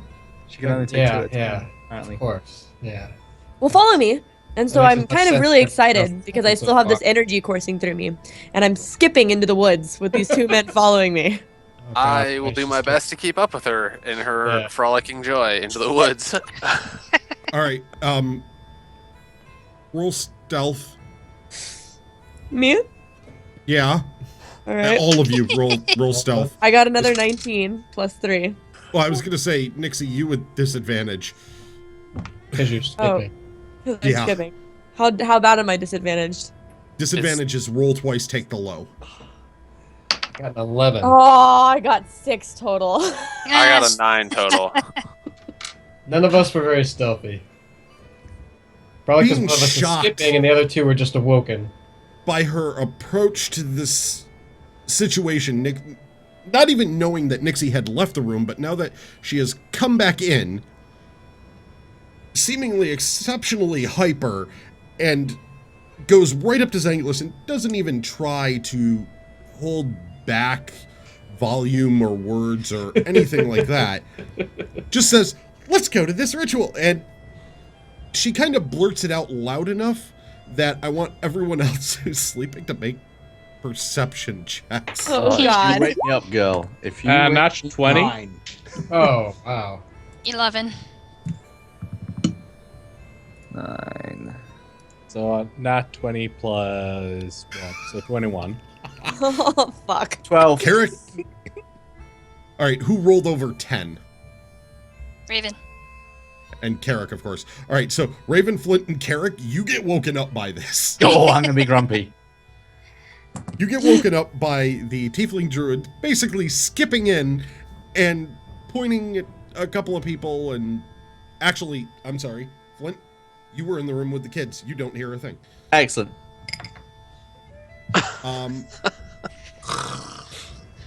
So Flint, you're still sound asleep because of that nice little the wall with the silence spell. So that actually helped.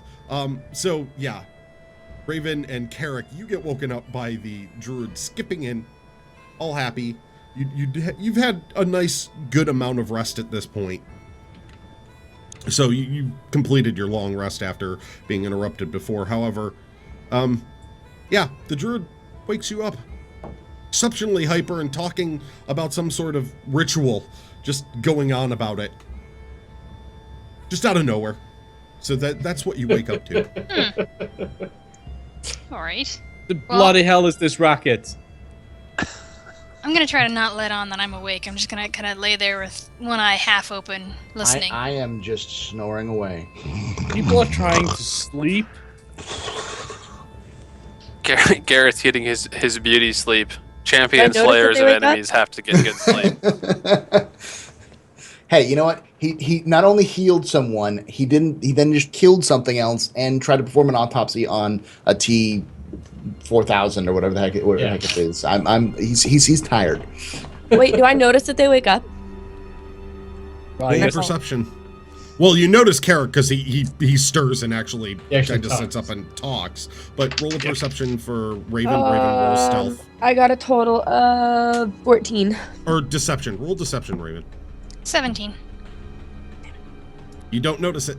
Dude, Raven, you keep yourself very sort of fake asleep. You're receiving it pretty good. So, yeah, Nixie, you don't notice that she's awake. But you do notice Carrick's awake. You can't come. I mean, just don't come. Just like I don't want you to die, and they said only 2. So, it could be dangerous. But also, look, ghosts and their other tieflings, and they have horns like me, and I'm just so excited. Come on, guys, let's go. Yeah. I would like to make an either Arcana or History or Nature check to see what I know about what I'm possibly walking into. History. You haven't seen them, and so you can't really inspect the nature of it. All right. You could read So history. I got a 22 total. Nice. From the same books before that talked about the path of the moon, and specifically the Underdark and the rarity of tiefling druids. Man, that library came in handy where you grew up. Yeah. I know so much random shit. You read something about rituals performed under the cresting of a full moon for anyone touched by what is this deep nature magic. It is old, it is powerful, and typically in these rituals what would happen is the druid was brought forth for some kind of challenge with 2 guardians to stand with them as they underwent whatever happens during these rituals. The pages weren't extremely clear, and they were quite secretive moments, but there was talk of 2 guardians and some form of a challenge, and the druid needing to be protected for a moment of time as the magic essentially took full hold on them for the first time. Okay. All right, so we're skipping out into the woods. Yeah. As we're skipping out into the We're woods, skipping. I'm going to speak into Brett Maverick's mind, basically what you just told me about what we're walking into as far as I know. Yeah, sorry, Zangus. I'm going to be tailing them. As will I. Oh God. Okay, Fuck. if you two want to tail them, go ahead and roll stealth checks. Do you notice each other tailing us? Yeah. Well, I know that Carrick's Another awake, nat 20. and we're like bros. Oh. So Dice are broken. I might make you whoops. shut down bad rolls and bring it back up. I need to see the tiefling dancing in the woods behind on that green screen. I need to see that skipping happening.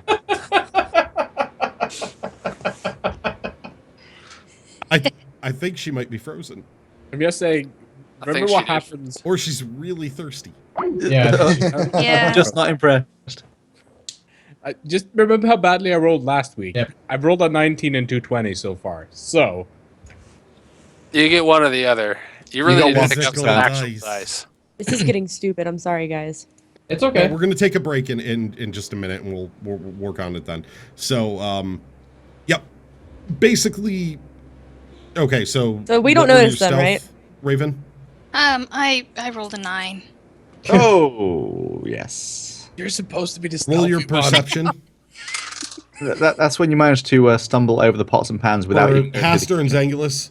Yeah. And I got an Nixie 11 is total. to charge Oh, forward. jeez. I rolled terrible. 10. What's your total stealth, Raven?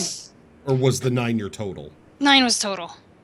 Okay, Haster, you notice Raven as you're starting to leave, following the skipping druid who's just charging ahead. You notice Raven stir from the bed and try and creep out over to the corner. Zangulus, you're just too distracted by the fact that you're seeing what was this timid tiefling girl before, now skipping up the stairs going, "Ghosts! Rituals!" And it's got you just kind of confused, so you're not really paying attention. I will whisper into Raven's mind to keep far back and don't interrupt the ritual unless it looks like we're going to die. Okay. I don't know how to talk back, but You can't. I don't. Yeah. I don't have two-way communication yet, so that was kind of my plan anyway. So I'll keep my distance and not interfere. That might not be my plan. And Carrick, you don't notice him. He's a ghost right now. Not one of those other ghosts, but like shadow ghost. He's just hidden. No way of spotting him. And that kind of annoys you, Raven, that he, does that to you sometimes, having that history. Yes, quite. All right, so as you start to get outside, Nixie charging forward towards the woods now, and you go out behind her and stuff, you see a ghostly form further off into the woods, and they're not trying to hide themselves. They're making it obvious, and they're beckoning forward. I brought them. Here Deeper they are. into the woods. Here they are. I brought them. I'm just. Can we eat them now? And I hope they don't beckon eat you us. deeper and deeper into the woods, disappearing and kind of blinking along, but Is it giving you super enough dark? time to catch up. It's actually pretty. You've got a low level of lighting around here because the moon is now completely full in the sky, so it's a bright moon. It looks like my background. Large. Kind of, a little bit darker, more black and white in coloring, with deep blues and everything else. But yes, it looks very much like your background. So they beckon you further and further into the woods, and you come up to this one area where, as you look around, there are 4 sets of stone pillars, 2 each, in almost a very specific position between the trees, and then in the center there's another 4 clustered more closely together. And with that, you see, now the rest of you seeing it, before you could only catch glimpses of the single ghost, standing in a line before you, the 5 ghostly figures of what appear to be tieflings with antlers rather than the horns you're used to seeing, looking very similar to Nixie. Look, I told you. Look. I brought the 2 people. Now what do we do? I feel so good. I just feel so good. And with that, we're going to take a short break and everything, see if we can resolve this stuff. Everyone can get drinks then and whatnot, so we're going to switch the screens, audience, and we'll be back in just a few minutes. Alrighty. Oh, yes. You're right on the Oh, raid yes. as well. Thank you for the raid, Tokyo.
Excellent. Yay! Oh, I just realized that I And could we're have made back. my. Oh. Hey! I could have That's made why my it's skin counting a down. different color because I could just change it in the webcam settings. Weren't you more blue a minute ago? I was. Everything Yeah, was blue. I was So very yes, confused by you coming let's back get and the not being music blue. back up. See, I could be this It's a color. role play. Oh, Wow. that was slightly terrifying. It was like Galadriel turning evil, looking at the ring. Oh god. So, no, she's turning the color of the ghost that you're facing now. So, you come into this wooded area, and all right, stupid roll 20 is being stupid. This is why I need a map. Map in real things. Yeah. So anyway, what ends up happening is you come into this clearing section that I'm trying to reveal for the players so they have an idea. It's night, you see the stones, and in front of you are 5 ghost-like figures. Standing in front of them, sort of in almost like a guard stance and everything else, you can just hear them, you know, growling. There are 3 large brown bears there. And running amongst the 4 stones, almost trying to seemingly escape. But whenever it comes up to a section of the stones, there's a flash of light that it almost looks like the moonlight coming down through the trees lights up brighter, and there's a spark, and there's a large black panther that's prowling around that section. Just, you know, it looks over at the ghosts, it looks over at the bears, and you just hear and now it notices all of you.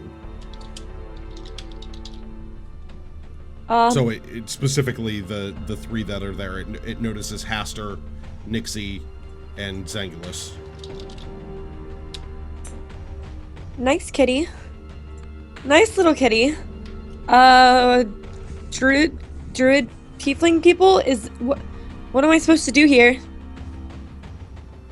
My excitement has obviously ebbed and replaced by fear.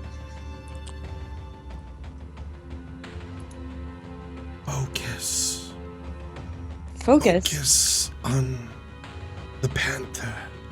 Yes, please focus. Okay. Step forward, Nixie. Obviously, and I can fly. focus. Step forward.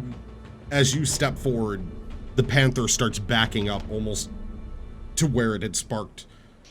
Looking at the bears and the ghosts and everything, it backs up, and you can see the moon glowing brighter behind it between these stones and everything. It's pinned. It's pinned back in there. And as you step forward where it had crawled forward to the other set of stones, the moonlight actually parts for a moment. Okay. I walk forward and I'm looking at the panther, and I'm very hesitant, but I'm also feeling a very strong connection with this panther, and I don't know why. So as you step forward further and further in, and if I could actually use Roll20, I would use it very well for all of you, but for some reason your characters are unmovable, so apologies. Oh, good. They're movable for all of you.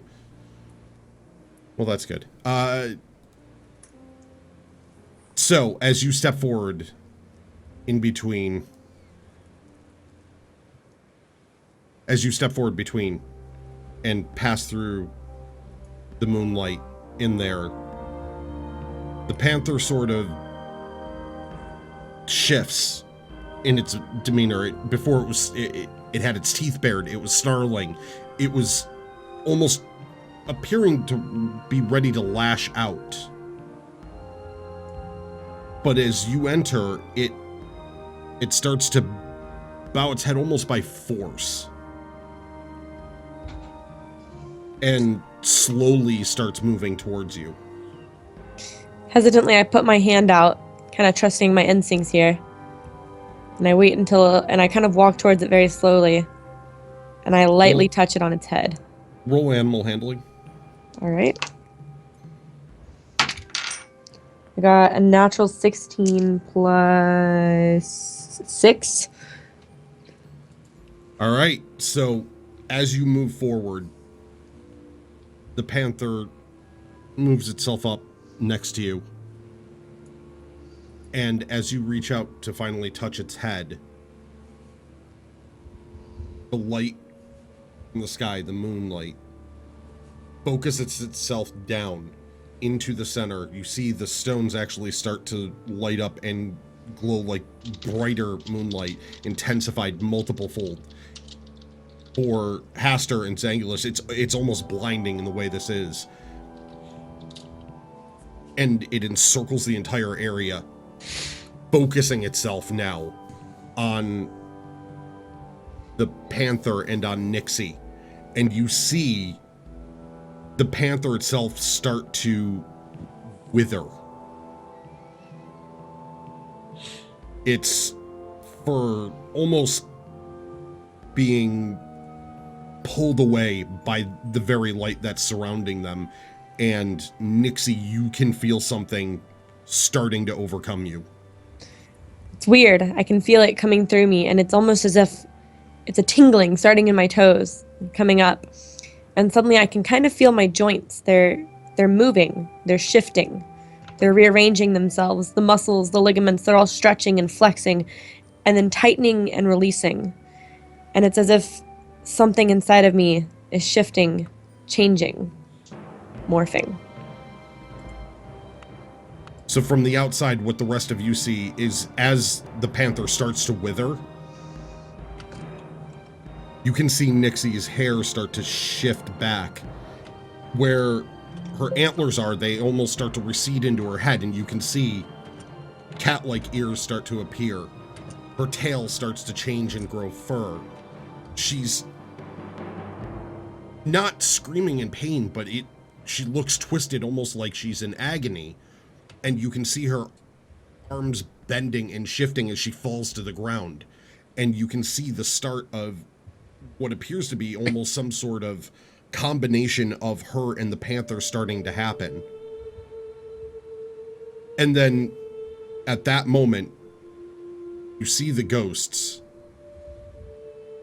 They point over at you, Zangulus, and you, Haster.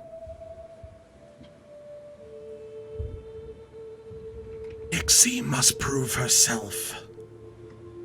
She must prove that she is worthy of her gifts. These are the fiercest defenders this forest has. Her home.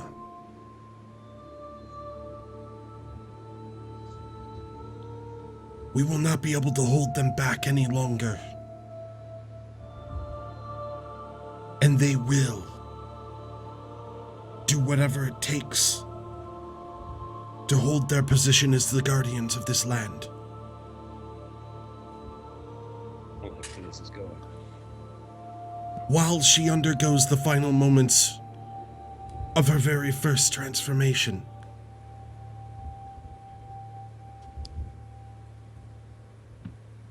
You will be her protectors.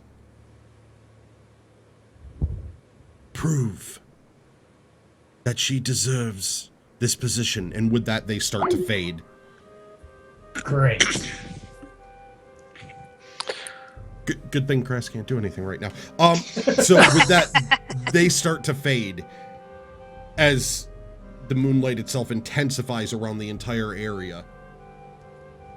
And you can see it almost burning away their ghost-like forms in the middle of the forest at night.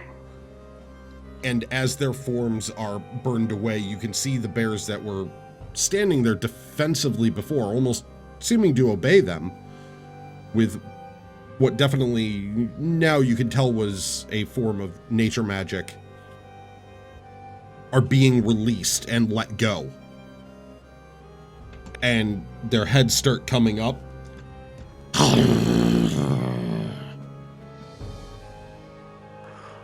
And they stand at the edge of the stones, waiting, just starting to move back and forth around it. So they're Almost pacing waiting around for- the stones, like right in front of where she's boxed in her little light cage with the panther, right? And in with the now Well, becoming Turning the to- panther.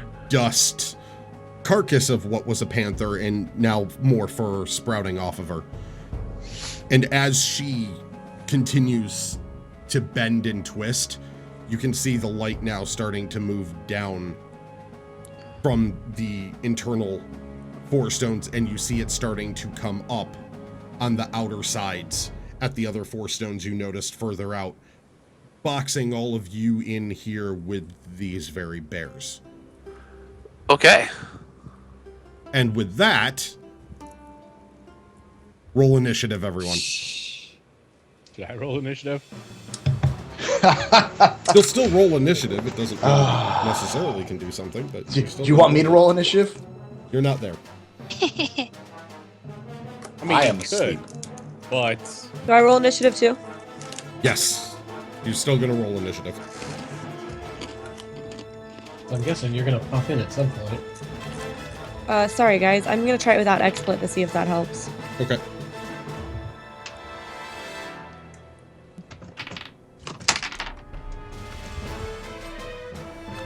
All right. 25 to 20.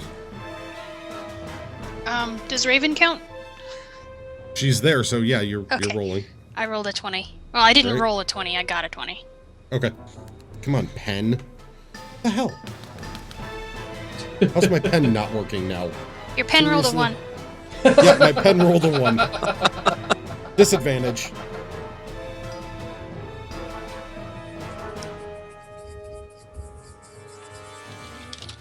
All right. So, 20 to 15. Pastor got 16. Nicholas got 15. Great.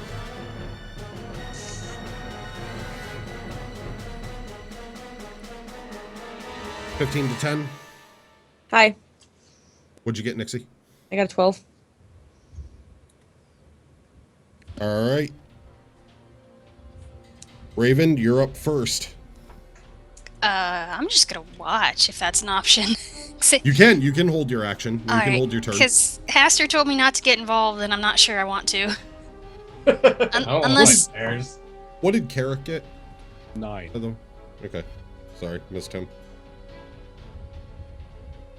All right, so Raven, you're standing back as you notice this barrier of what appears to be moving, almost moonlight, being connected by these four stones further outside. You can see in the inside Nixie's form twisting and changing, and you can see Haster and Zangulus standing in there,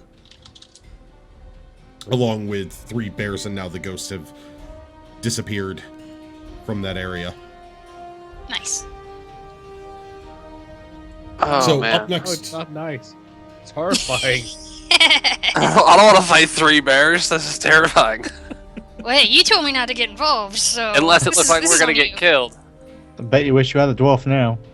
I do. A little bit. This ritual has gone all kinds of awry from how I had mean- hoped it Out would. of character, Grakees, where do I find the stats for my panther? I can't remember. Where do I find the hit points for them? yeah, it was in the monster manual thing that I sent over to you. Okay, with cool. The details and stuff. You should be able to find it online as well. Okay. There's a whole stat sheet for that. That's the one of the sheets that I thought you grabbed. If not, I can look it up real quick. Yeah, if I've you got can't this. find it. Don't worry, I got Okay. it. Wait, where's Haster?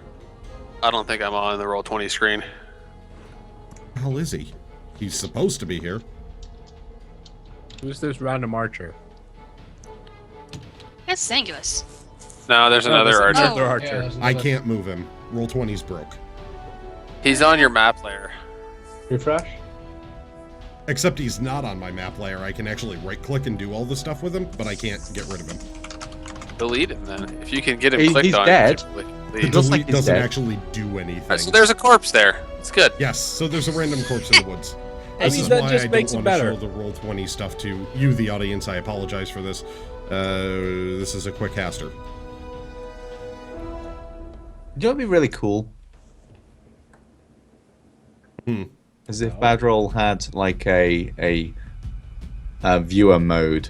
You could post a link and people could see through their own browser. Yeah, kind of like a spectator mode. Yeah. I'm pretty sure Yeah. Roll20 does have that. Do they? Except then I have to give the key out to everyone, and they can get in and screw with the game.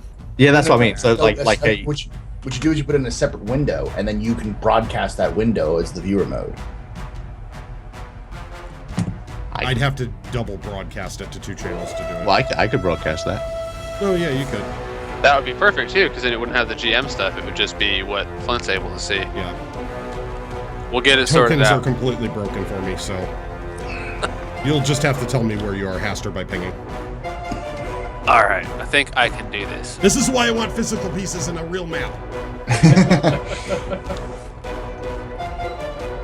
Ah, there we go. I will be the little purple thing that I hand drew that I can move around. Nice. Beautiful. Okay, that works. Extra janky. The audience not can't on see it, it screen. doesn't matter. Moving on. All right, so Raven standing back behind the barriers, just holding back from whatever the hell is going on here right now. One of the bears here immediately looks over, and the first one up, seeing Zangulus just standing right there, decides to go right after him and comes after you with its claws. 1 swipe, 2 swipes. What's your AC? 16. Both of them miss. So Oh. you, having paid attention to them and everything else, tuck and rolled yourself just a couple of feet on the ground and turn back up with your bow at the ready, noticing that the bear is definitely not keeping itself back any longer. Pastor. This isn't what I was expecting when I came out here.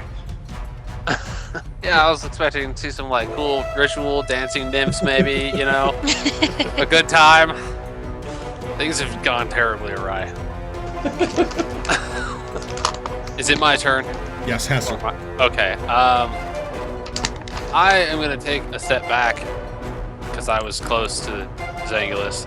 I was just get a little space from him, and I am going to mind blast one of the other bears before it even comes over here. All right. So a 22 total with a 16 on the die. That'll hit. Alrighty, there's my D8. Which one are you shooting at? I don't have any on the like to look at myself, so I They can't don't even see. show up? Nope. Oh, no, they're not. So I'm gonna shoot at one of the ones, the closest one to me that's not the one that already tried to attack Zangulus. Okay, so the closest to you, not the one that attacks Angulus. Yeah, I would like to stun one of the other ones, essentially. All right, so immediately to your right was a bear with one directly behind Zangulus, and then another one just outside the stone pillars, right across from Nixie.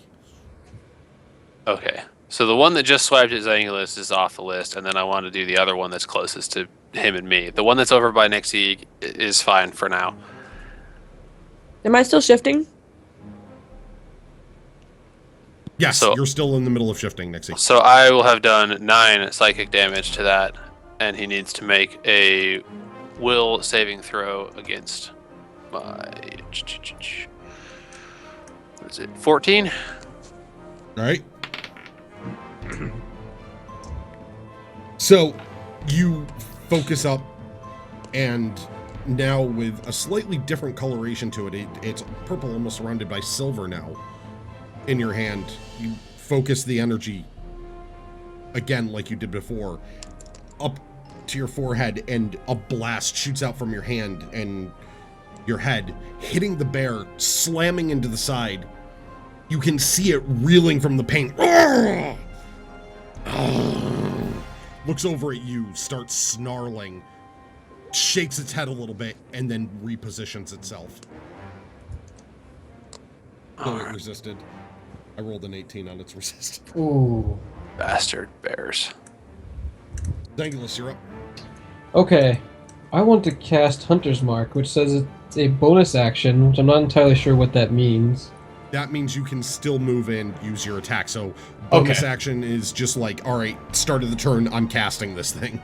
And it also says it takes concentration, which means that can be broken, correct? Like, It could be broken, yes. It's a little bit difficult, though, because it's, you have to take a good amount of damage for it to break. Okay.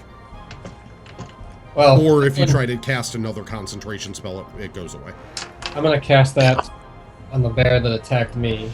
Okay. And I'm going to take a 5-foot step away from it, which I can't see them, hopefully. I'm not moving into another bear. And then I'm going to shoot him in the face. Move yourself 2 squares left. The bear's there because you can't see any of these bears for some reason. They're invisible! Invisible God. bears. Oh god. Those are the worst kind of bears. I'm also invisible. Yeah. All I see on the screen is a purple squiggly and a dead person. Yeah. On here, there's a bunch of trees, there's stones. Like, I've got the whole map all set up. I wonder if I log out and log back in if that would fix it. Let's try it.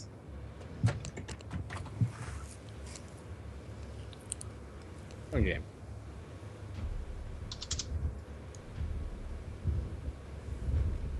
Nope. No? Yeah. Oh, Oh well. Nope, it's just screwed up. All right. This is why I hate Roll20. Oh, I didn't roll very well. Someone buy me multiple cameras and tokens and everything else for all of these people. I only got a 13. All right, so you take a shot with your bow Yeah. for a 13. Yeah. That is a hit. Oh. I didn't think it would be with a bear. Not a lot of armor on a bear. I suppose. Alright. 10 damage total. All right, so you pull back with your bow, rolling away after getting swiped at pretty hard and everything else. You focus up on that bear, pointing out to it. Now your abilities as a ranger, after fighting, have become more and more honed. And you can see a little bit of a spark happen, and now you can tell right where that creature is. And you pull back, let loose with your arrow. The bear just roars out in pain, having a precision shot now. So you know that is your foe and your enemy, and know that you can keep track of that, and especially on how to hurt it. You rolled your Hunter's Mark damage too, right? I did, yeah. Oh, that was low for having It Hunter's was. Mark. I rolled a 1 with my main damage and a 5 with the Hunter's Mark. Nixie, technically you're up, but right now you can feel your body still cracking and bending and shifting, and the rest of you can see it happening. It's starting to happen faster and faster. I basically have Pause. no perception for what's going on other than my own body. Yeah. Right? Pause. Essentially, you are. It's not quite pain, but it's. It's like It's- pain. It does not feel something- nice. It goes beyond a general sense of pain, though. It isn't pain as you normally know it. It's deeper, and it's not fun this time. Strangely but enough, as I'm it not goes enjoying on- it deeper. As it goes on more, though, you're adjusting to it, and paws start sprouting out. The fur takes over the body, and the panther that was there on the ground turns completely to dust. But now where Nixie was, a panther is standing there, However, it's still shaking its head a little bit. Apparently a little bit rattled at the moment. So next up, one of the bears charges forward now at the panther that's standing there and goes to just try and grab onto it with its teeth. In doing so, it had focused for what appeared to be before the form of a tiefling, and now with the panther there, it threw it off. I rolled a 1. So as it comes in snapping and biting, it just misses. The panther lithe and quick. So even though it still appears to be stunned and a little bit, rattled, you're able to swat it right across the face and just bat it away. The other bear goes charging. Now, it backs up a couple of feet and charges right towards Aster. Not liking that pain that had been racked across its head. And noticing that it came from him. I got hurt by you, now I'm gonna hurt you back sort of situation. Bring it on, bear. What's your AC? 14.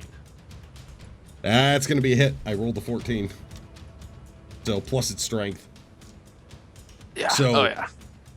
Aster, this thing comes charging forward, barreling at you.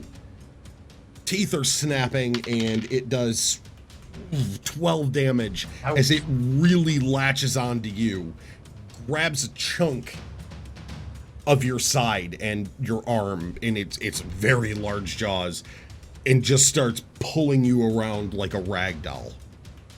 That's no clamping good. Down. Yeah, so it's gonna make, ooh, no. However, you just barely, like, as it's starting to toss, you manage to pull yourself out of its jaws so it doesn't get to grapple you. It was trying to do that. Again, double once. So, hit, and then another freaking critical fail. So, you manage to get yourself out and back up another 5 feet. Just pulling out, but you are bleeding severely from a nasty, nasty wound from this bear. How much damage did you take? 12. 12. I have 1 hit point left. Wow. I rolled maximum on that. And nobody's running back to wake up the dwarf? The dwarf is sleeping with children. I mean... I am. Sleep, comforting children, yes. He is asleep with the children. There you go. Yeah, alright. Racing. Carrick, what are you doing? Well, I guess I'll get mauled by a bear. Which seems to be a perfect time to step in. So I can't see the bears on this map. Which is the closest one? There is a bear that is You draw basically purple it's squigglies? 10 feet in front of Haster. Haster just backed up from it. All right. Can you draw purple squigglies? I don't know. No, if I that can't works. even draw on the map. They aren't showing up. Nothing I do is Nothing. showing up on this Okay. map. All right. So if I stand here, I can kill. I see a kill pink bear. squiggly. That's me again. Oh, okay. Apparently I can draw squiggly things and So, yeah, as you rush forward to that location to try and go after the bear, it is just on the other side of the barricade. And as you're charging in, the moonlight actually brightens up. And I need you to roll acrobatics. That's the thing I'm good at. Which means I'm gonna roll 1. 23. All right, so as you move forward and get up to that barrier and it brightens up, it actually flashes out. You can feel a burning across you as you take 1 damage. But you manage to essentially roll yourself backwards and skid on the ground a little bit from the pure force of it. you felt a pulse and a burning across you. So something is keeping you out on the other side there.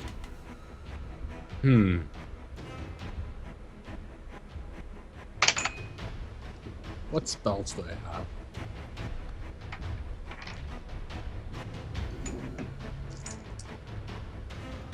I don't think I have any spells that can actually do anything here. Bardic inspiration. Start playing music.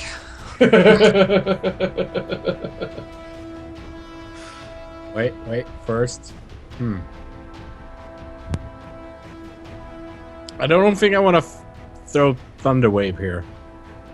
If there's a magic barrier in the way.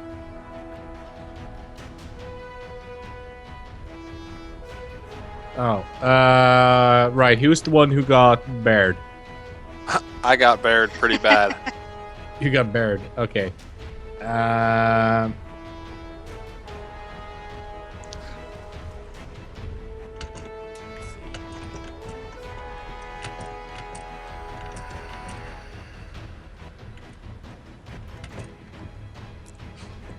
don't think I have anything that can help you right now. So, Sangulus. Yeah. Bardic Inspiration.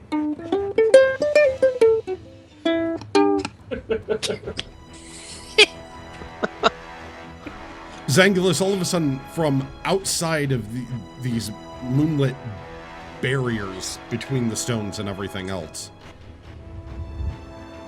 you see Carrick briefly, not even knowing he had followed you, and very familiar from the time before. You hear him just strum briefly on the lute. And it amused you last time, so it seems to break the tension a little bit, even though you just saw Haster nearly ripped in half. This jaunty little tune, feel inspired to fight even harder forward, so take a D6 inspiration.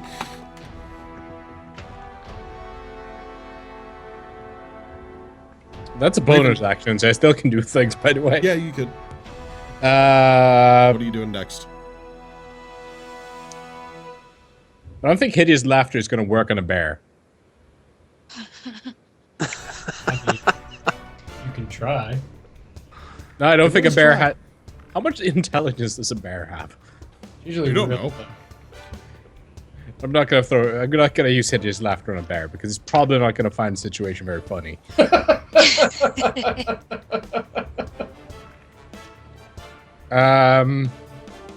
Thunderwave? All right, you can try Thunderwave if you want. Then I use Thunderwave. Okay, let me look up Thunderwave.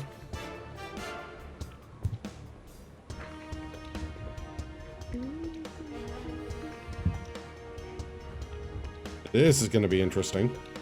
So, Thunderwave, here we go.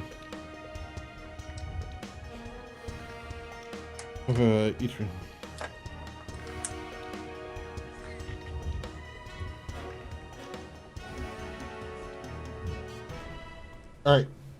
So first I got to roll some percentile die.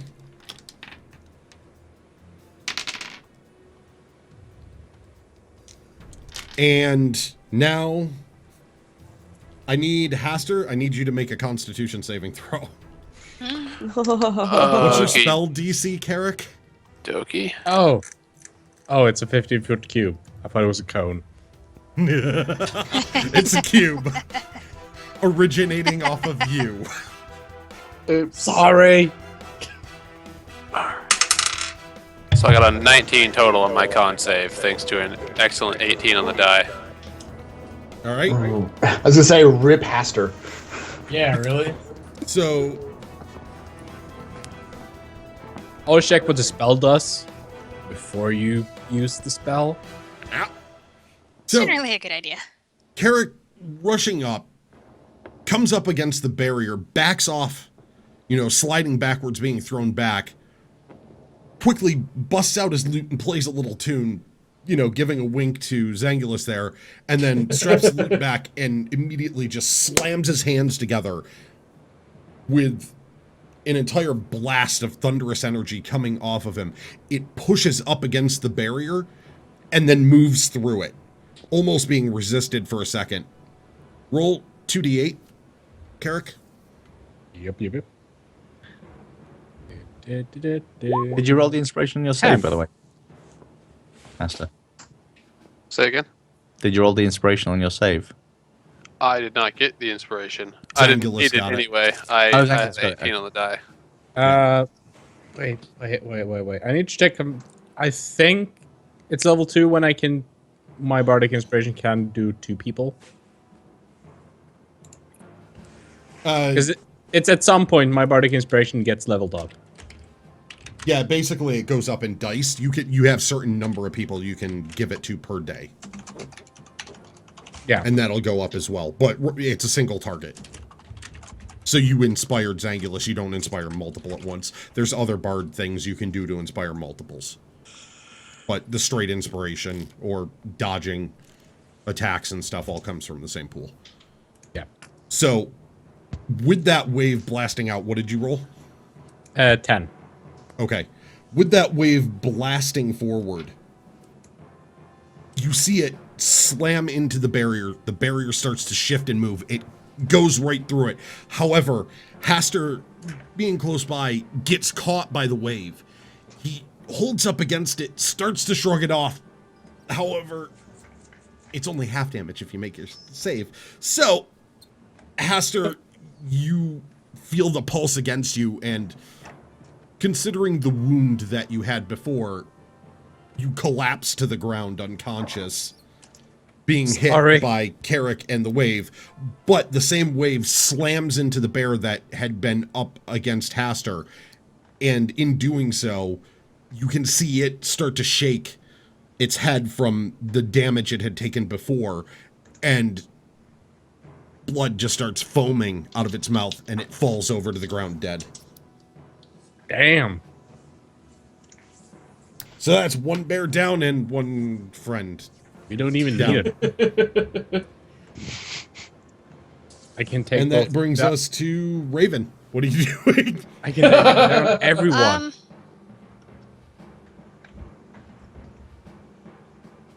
I'm just watching. I'll hide. Okay. She was told to keep out. I was. Unless it looks like we're dying. I look like I'm dying now. It looks like he's died because I just killed him. Way to follow instructions, Raven. Hey, different perceptions of dying are different among people. It's relative term. You're still in one piece. It's good enough. Yeah. Anyway, it's 2 for 1. That's what I call value. God. Yeah, I'm gonna hide so both the bears and my friends don't see me. All right, roll stealth check. 18. You basically step off back into the woods behind some trees and just kind of stick to the shadows a little bit, keeping an eye on everything, watching Carrick having dropped a bear and Haster in the same shot, and then yelling out, "Sorry!" You didn't see anything. I was never here. Actually, It's not my fault the warlock had a is weak it? physique. I screwed that up. Thankfully for you, Zangulus. Oh. I miscounted the number of tiles. You should have had to have made a save, but I missed it, so. Oh. Yeah, it's a 15 foot. Since I have no idea where anyone's actually at, basically. Yeah. Yeah, that's part of the problem, is the map is all goofed up. So, that was my fault. Anyway, and that brings us to the bear that is fighting against Zangulus. Stupid bear. So, that bear turns towards you, you having stepped just a couple of feet back to take a shot at it. It is not happy now that it has an arrow sticking out of its side and felt some additional pain. It starts moving in towards you. It's not even rushing. Just being a few feet away, it's just kind of stepping forward. And it just, all of a sudden, it rears back and tries to bring down 2 claws, just towering over you.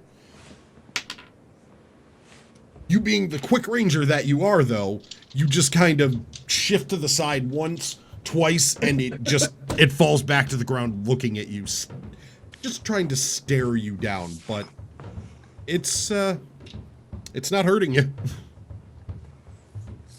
Thank goodness. Haster, you're up on the roll, so make a death save throw.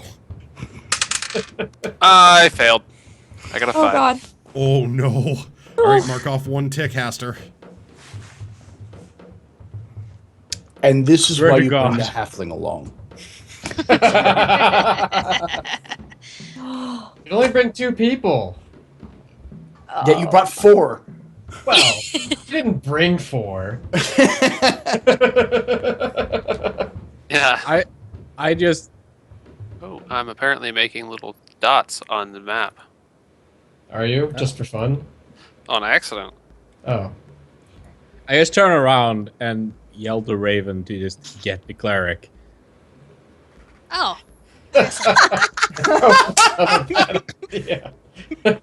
I kind of forgot that was a thing. So, Zangulus, you're up. Okay, well. Bear in your face. Thing stood up, tried to swipe at you. What do you got? Bear in my face. And very bloody warlock behind you. He's a 5-foot step away, right? For me? Yeah, he is. Well, I'm going to take a 5-foot step next to him, and after seeing Garrett, healing people by touching them, I think I'm gonna suddenly feel inspired to attempt the same thing. Give it a go. I'm just gonna give it a go. If the halfling The old is college touching you, try. It's weird. Maybe Give it I the could old college try. And I'm gonna touch Haster and rub his chest caressingly.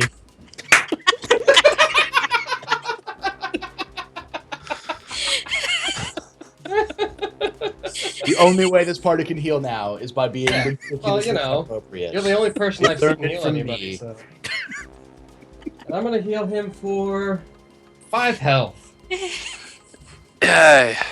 All right, so Haster, Not you quite dead yet. wake up to the feeling of the massaging again, and the. But the hands are not Garrett's. The technique Garrett. is Not Garrett. clumsier and not quite the same. And then you look up and you notice it's Zangulus, and he's doing the same sort of rubbing. And oddly, you feel your wounds seal up a bit. Just keeping you alive. Oh, goodness gracious.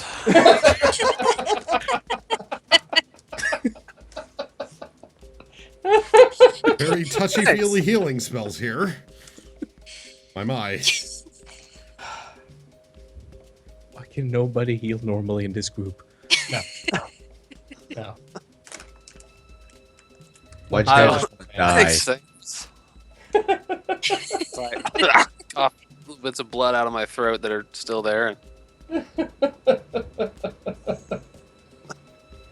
So Okay. that brings us to Nixie. Oh yeah. Am I So, fully shifted now? Nixie, you are fully shifted now.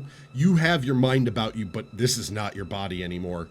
And as you glance about real quick, you notice your sense of smell is better. Your vision has changed. The night looks different, and you can feel the entire strength of that panther now coursing through you. You have become this very animal. Well, I'm looking around and I kind of have this feeling as if I have the power of this cat inside of me. And when I see Haster over there kind of injured and everything, I get this very angry feeling as if I want to go crush everything in front of me and destroy it. Very territorial. And so a growl erupts from my throat. I tried. And Very menacing. There you go. a growl erupts from my throat. And I is there a bear in front of him? I can't see it on the map. There's a bear right in front of you right now. Well, I look at this bear and I decide that I'm gonna go ahead and I'm gonna bite it. So it's a plus 4 to hit, which my hit is where's my hit points? Hang on, sorry. Okay, so which dice do I roll? The 1d6. Hang on. Sorry, I'm still really bad at this. You have to hit first. You have to try and hit him first. So which one do I roll for that? That's a D20 plus your to hit bonus, which sounded like is 4. I got a 16, so a total of 20. That'll hit. Cool. So now it's plus 4 to hit, and then 1d6 plus 2. So I find the d6. Yeah, so you do D6 plus 2, and that's how much bear you will get in your mouth. Or claws, depending on what she attacked with. This panther, was that a claw attack or a bite? Bite. Oh. I got a 5 plus 2. All right, that's 7 damage onto that bear. Some bear snacks. Yep. So now fully transformed into the panther and feeling the abilities coursing through you, you scramble up the... Yep, she crashed. Dang it, I want her to hear this description. All right, we'll hold off, audience, for just a second, because we need to have her hear exactly how she hurts this bear. Oh, Skype, we need to find a much better solution, but there isn't one. Not for this many people. She hurts The it solution was in I'm her adding a special place. D6 to my Skype attack sucks. roll, right? You Skype. Yeah, you can choose when to do it. You don't. If you My think apologies. you're fighting a weaker target, you can just leave it This is off. the worst time for that. Okay, So hit the bear. Unpause. you hit the bear, basically now feeling the form of the panther and being able to completely control it. You leap forward, sinking a claw into its back, swing up around, and grab hold of its neck.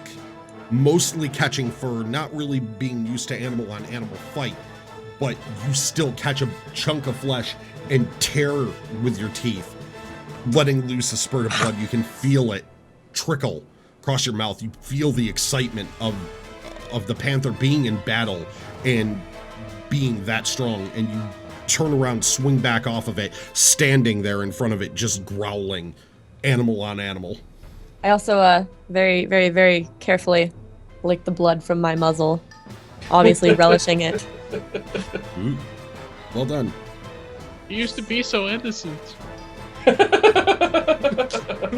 Okay, up next is the bear that has been essentially stalking Zangulus. Goes forward again, and it tries to bring down 2 claws on you again. This time it's just moving forward and trying to uppercut you almost. Bat you around and knock you onto your back. That bear is terrible at combat. That was a 2 and a 3 on my dice.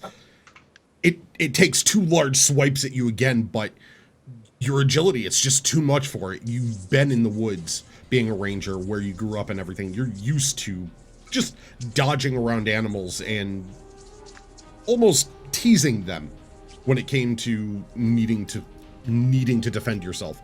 So the bear, it takes its swings, it misses, and you just kind of stand there smiling, almost mocking it. Carrick, you're up. Well, I'm not getting through this barrier. So... Barrier. Disadvantage. Disadvantage!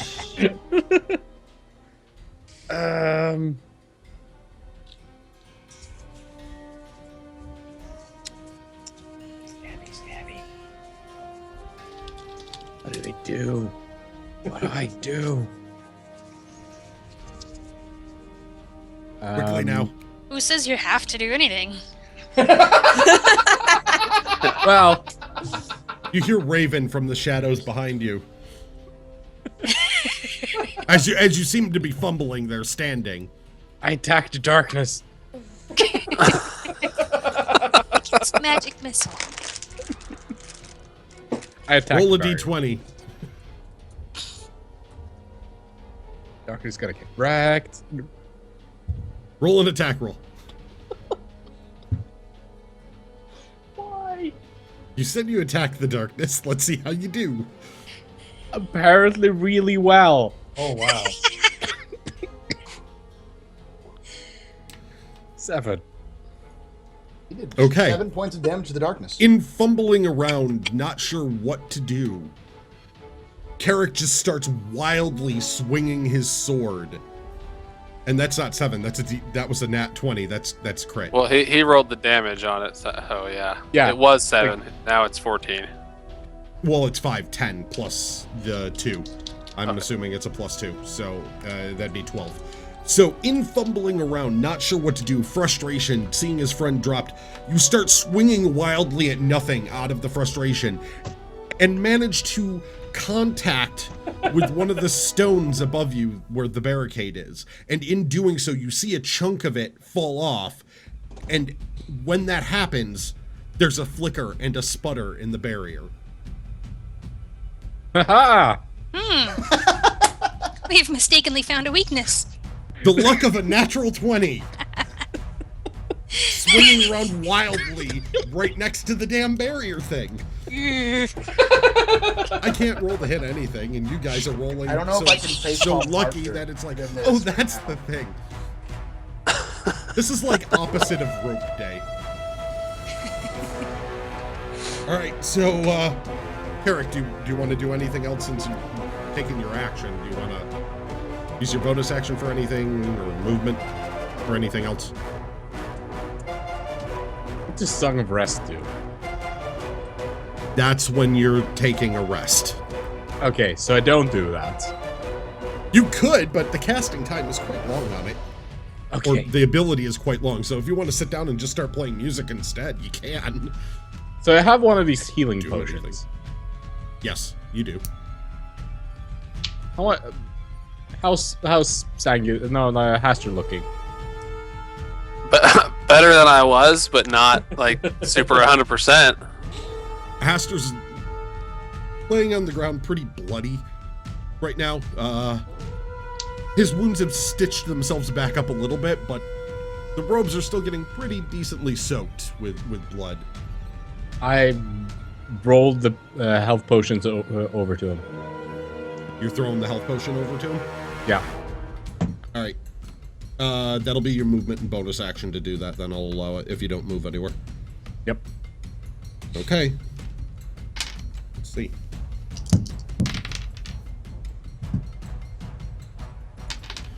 You take the health potion and you chuck it over to him. However, as you do this, it hits the barricade and... Oh, damn it. Whoops. Rip. So, mark off the health potion. We had 3. So. Lick the barrier. Yeah, Those things aren't like the cheap barrier. either. I don't think licking the barrier is a good idea. I'm gonna go ahead and say that I think Haster has enough like passive arcana to know he shouldn't lick the barrier. Anymore. I double dog dare you. You should Oh, in roll that Arcana case. to see if it's a good idea to lick the barrier. I am the ghost of the one who licked the barrier. Yeah, anyway, moving on. Raven, you're up. After seeing Carrick just try to toss a potion and it hits the same barrier he just ran into and got knocked back from and zapped from, it disintegrates. So yeah, what he hit earlier is like there's like a stone or something on the barrier. That Yes, there are 4 stone pillars. 4 sets of them. They're in 4 different corners. And there's 2 stone, almost Stonehenge-like, except without the top piece, that are glowing almost the same color as moonlight, but lit up multiple times. Very, very bright. I'm gonna shoot an arrow at one. The one that Alright. he hit and seemed to move or wriggle or whatever, do something weird. Just gonna try to hit the same general area. Okay. Go ahead and take a shot at the stone. Try to get sneak attack. We'll see. 16. Hits. It's pretty much an inanimate object. It's a piece of stone. And yeah, you can roll your sneak attack on it because Sweet. that stone never saw that shot coming. All right.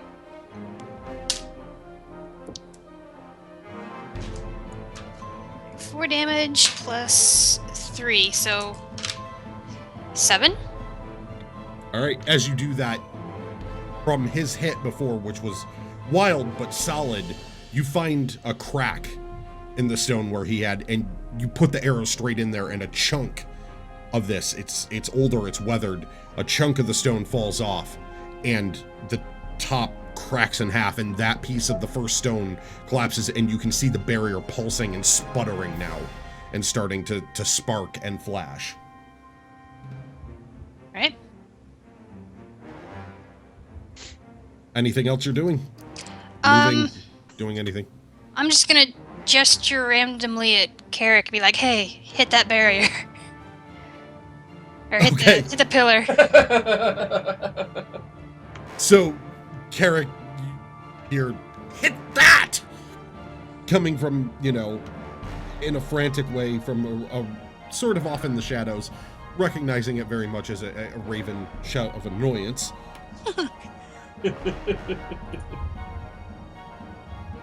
Nixie, the bear in front of you, having had a piece of its neck chunked out by your bite, is not happy and wants to return the favor. It snaps its teeth. And what's your AC in panther form? AC in panther form is 12. It hits. Damn. So this bear returns the favor a couple times over and snaps its jaws down onto you, putting its paws up to sort of pin you as it grabs on, tears a chunk back, and you take 6 damage. Ow. What's the max HP in panther form? I can't remember. 13. Okay.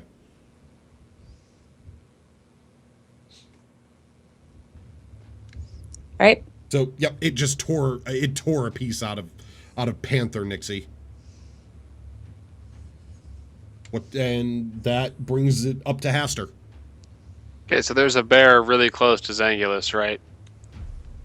That I can see. Oh yeah. All right. I am going to cast my spell Dissonant Whispers.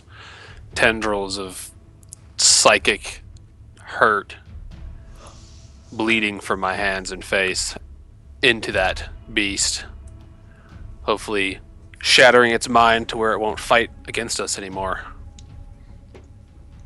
Okay then, go for it. All right, so it makes a wisdom save. Dissonant Whispers. Looking it up.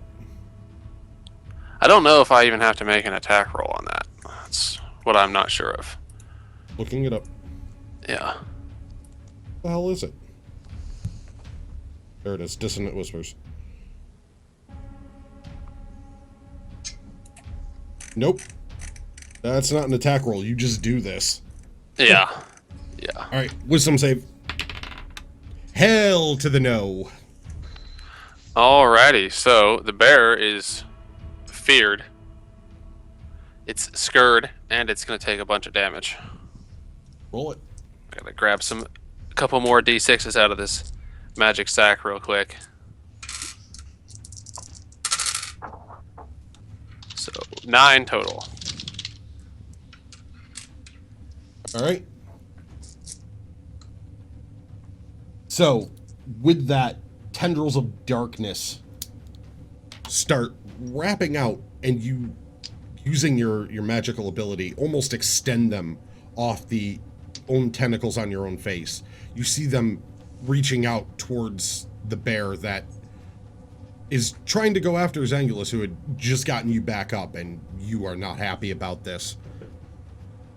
These long black tentacles that you're controlling reach forward and almost pierce straight through the head, but puff like smoke, and you can see the bear shaking back and forth, howling in pain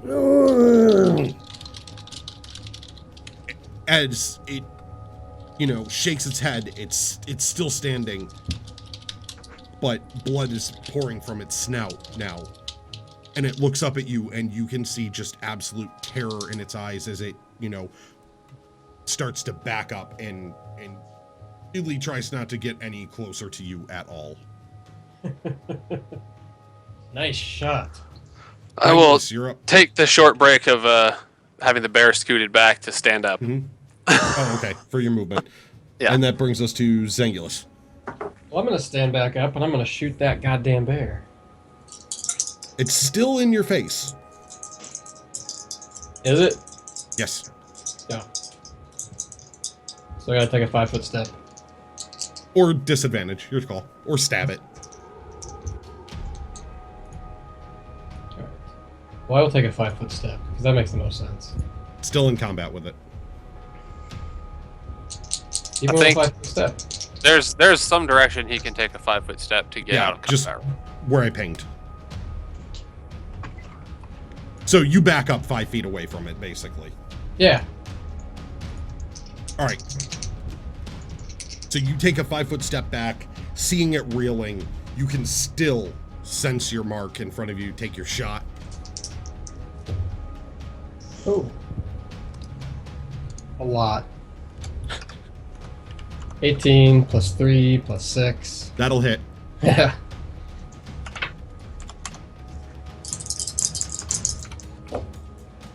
Oh, wow, that was way better. 16 damage.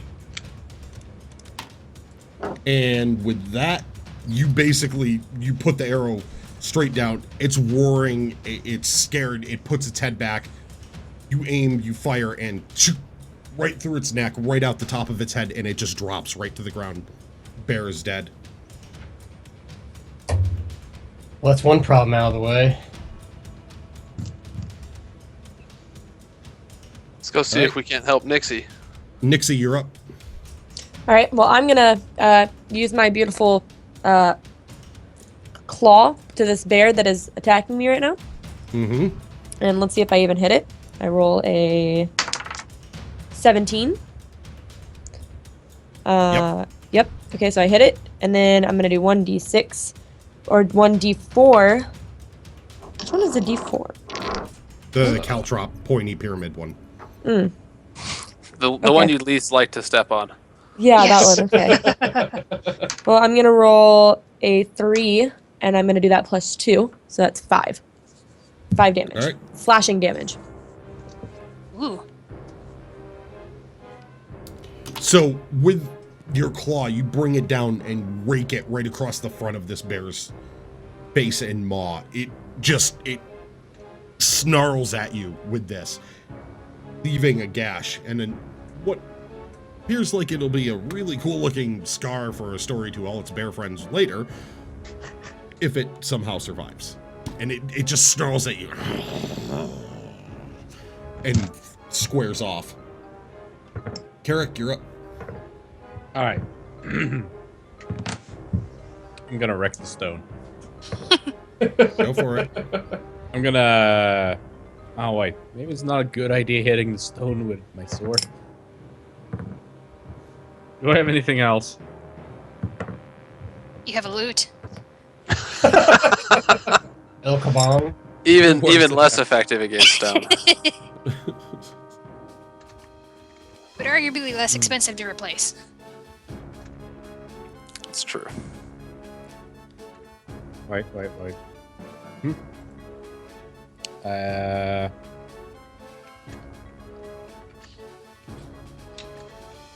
I'm sure I had that. Never mind then. Okay. I'm gonna hit it with my sword and hope I don't roll badly. Okay.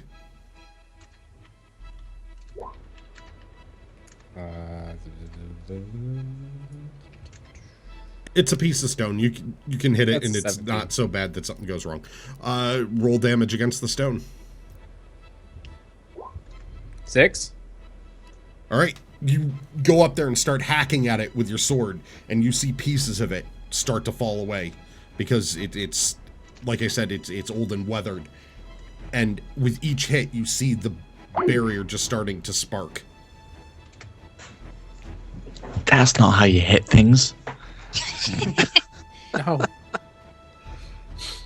I need something like an axe Anything else you're doing? or a dwarf. Swing a whole dwarf at the rocks to. Yeah. There it come. No Nobody tosses a dwarf. I'm gonna bardic inspiration. Haster.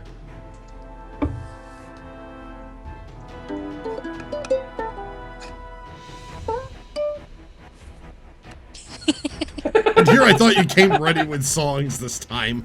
They were like tavern songs, not inspiration songs.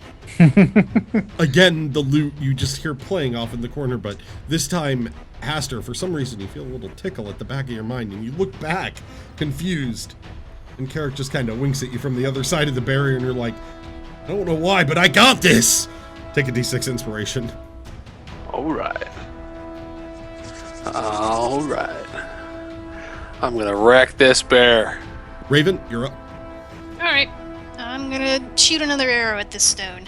Alright. With a 21. That'll definitely hit.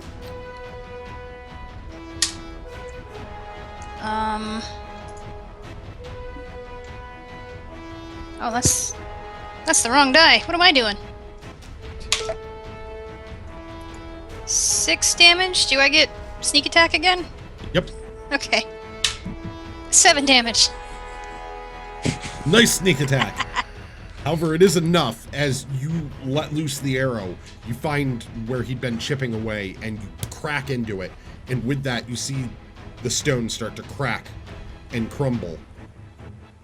And it splits down the middle. And as it splits, you hear a deafening boom,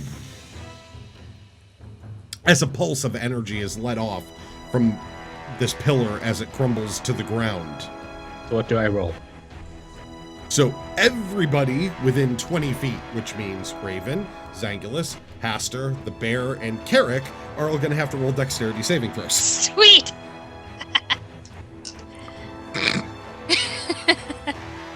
It was coming, wasn't it? Were I there, I'd have advantage. I rolled a 1. Well, without the saving throw. I rolled a crit fail. Great. I got a 20 total. 21. But I did roll a 6 total. 14. So 15 or higher is no damage. For anyone that rolled under that, Oh, I was adding the wrong thing. The saving throw. I added the yeah, it's a modifier. saving throw. Alright, well, 16. You got out of the way just barely. Woo!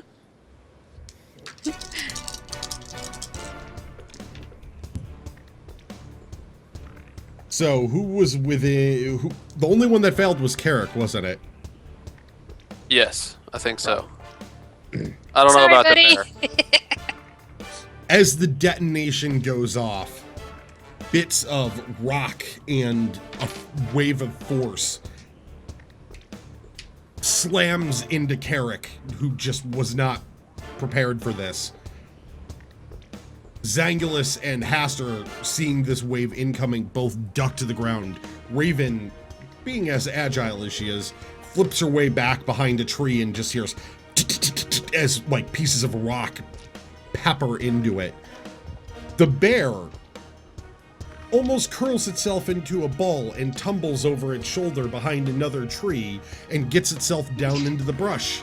I rolled a natural 20 for the bear, mind you. Oh, Ninja bear. It went ninja bear Damn mode. ninja Like, bears. rolled itself up into a ball and tumbled out of the way as the wave just kind of went past it, and it brought itself right back up on its feet, ready to go. Wow. Carrick was not so lucky and took the full force of this 10 damage as Ooh. bits of rock and stone and the blast hit him, throwing him off his feet and just unconscious on the ground with, you know, holes all over his body. I'm pretty sure Carrick is bleeding out now. Lovely. But all this stone is. Am I a golem now? You're not a living piece of stone, so no. But people might Well, nickname you that. If I survive, Gonna write a song about the time that you were a golem. yeah.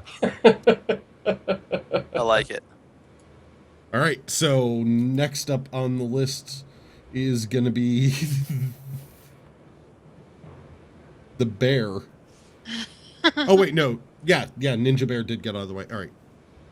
So the bear there, it stands back up. It turns its attention now towards the barricade section and everything else, and the barricade coming down. Shakes its head back and forth, and all of a sudden you see it go. And standing there is a man in hides. Long, like, brambly, greasy brown hair pulled back and everything else. Bits of animal bone and everything all over him with a staff. Just stands there, lowers his head and shakes it and everything else. Fools. What have you done?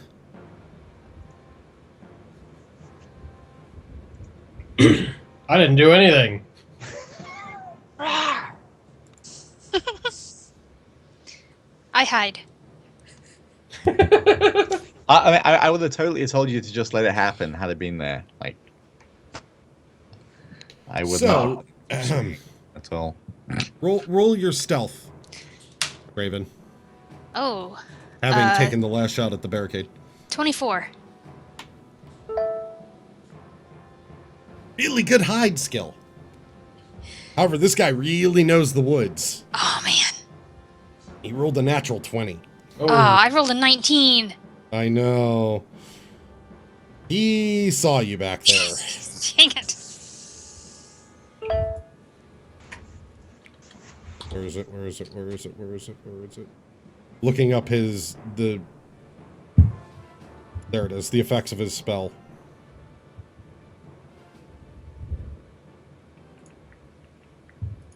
All right.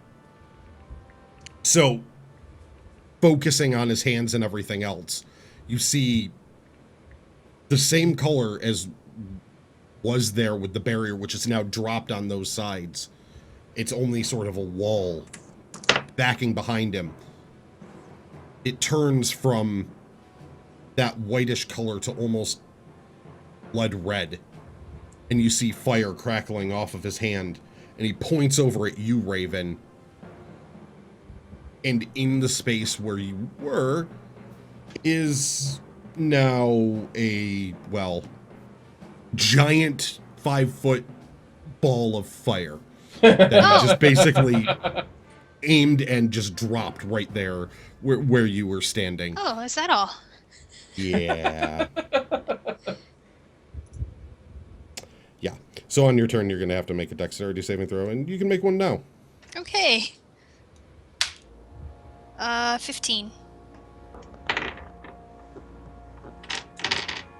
Just enough to roll yourself out of the way at the last second, noticing this thing starting to form. You get off to the side of it, barely, but you're still in pretty close proximity, so you know you're going to have to get the hell away because this thing is hot. And you can feel... Yeah, you're not used to sunlight being as pale as you are, and it normally, turns you a little bit bright red. This is worse than a sunburn several times over. You can already feel your skin starting to get a nice peel of that top layer going on. Great. Being this close. It's like a fireplace fire, but you stuck your head into it. So that goes from them to Haster. You're up. I'm going to try to break this guy's concentration with another cast of Dissonant Whispers. Because I'm guessing I can see Raven over there now that she's lit up like a Christmas tree with a huge fireball by her. Yeah, he's trying to hurt my friend. Saw her roll. So, yeah. Yeah, so I will throw some more Dissonant Whispers at this gentleman. All right. So his DC for his Wisdom saving throw is 14. Okay. He beats it. Ooh. Alrighty, so I do half damage. Druid's Wisdom. Yeah, I know, but it's still going to do some damage. Oh yeah, it will. Alright. So total before halving is 9. So before having, so I always round down, even for you guys and everything else, so 4. yeah. Come on, now my pen's not working. There we go. Got it. All right, the same dark tendrils come off again, almost not having let up from before, and snap forward to him, grasping around his head. You can see him there. Ah! He almost shakes it off, and you see them snap away before piercing through. And he, you know, can feel the pain and then just kind of shakes it and everything else. Jewel says 2. 2! There are more of you out there. You've interfered. This is gonna have consequences. And with that, he, you know, basically shakes his head, and you see the flaming sphere just sitting there in the background, still going. Not even close to breaking his concentration. He just sort of shrugged it off and swatted the tentacles away from his head again. Zangulus, you're up. Well, technically only 2 of us were inside the barrier. Yeah.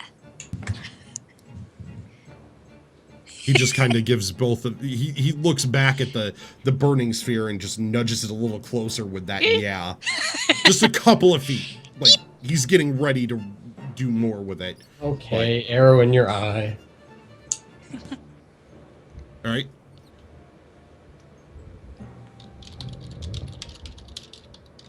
$20. Not natural. 20 will hit.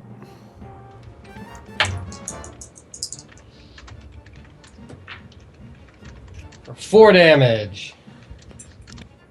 Nice. So, take your arrow, notch it, fire, and catch him, but it just kind of goes off the edge of his shoulder and everything else, and... You are becoming an annoyance. That's usually what I am. Nixie, you're up. All right. Well, do I still have a bear in front of me? Or did he No, turn? now it's Now a he's- druid. All right. Am I fight? Okay. Can't talk, so guess I'm gonna hit it. All right. I'm gonna go ahead and I can't see the map. So how far ahead of me is he? He is standing 2 squares away from you, so he's 10 feet away, basically. Okay. So not far enough for pounce. All right. In that case, I'm gonna go ahead and bite him. All right. +4 to hit, and so let's see. I got a 12. So +4. That's a total of 16. Do I hit him? That'll hit. All right, and so I'm going to do 1d6 plus 2 piercing damage. And I got a total of 6 piercing damage. 6 total. All right.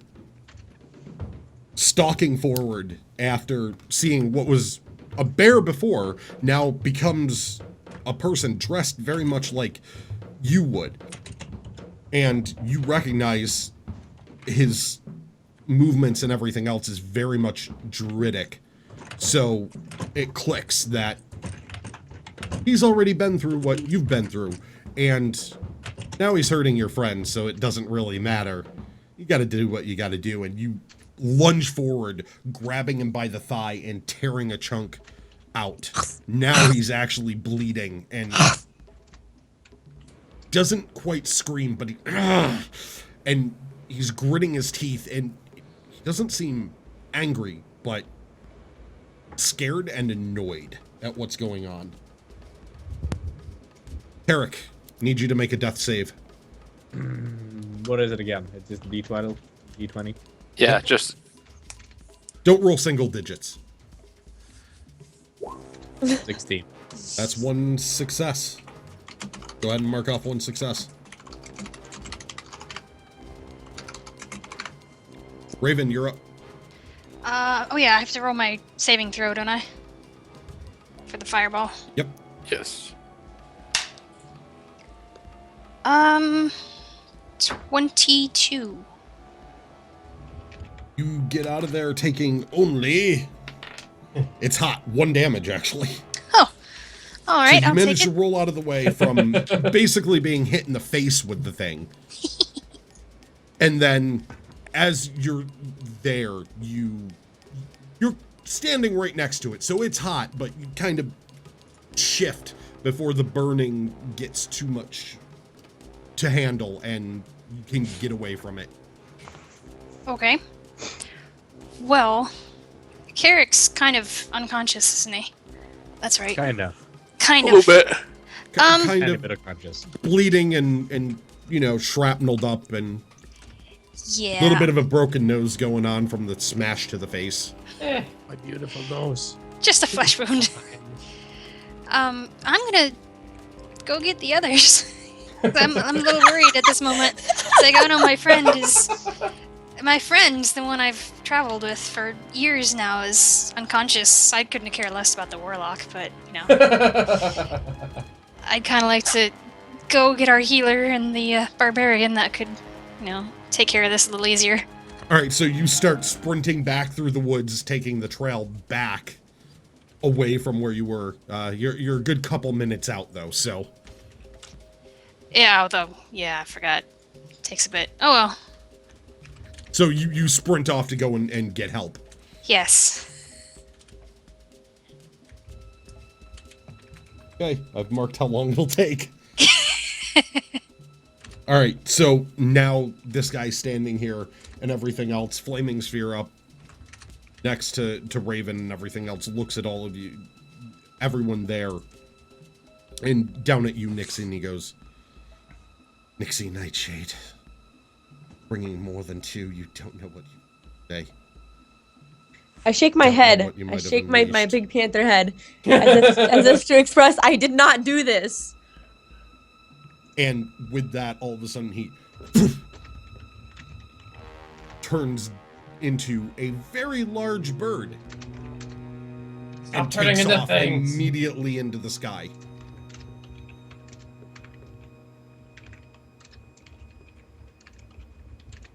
So, because he was so close to you, you have an attack of opportunity if you want to take it on him. Me? Mm-hmm.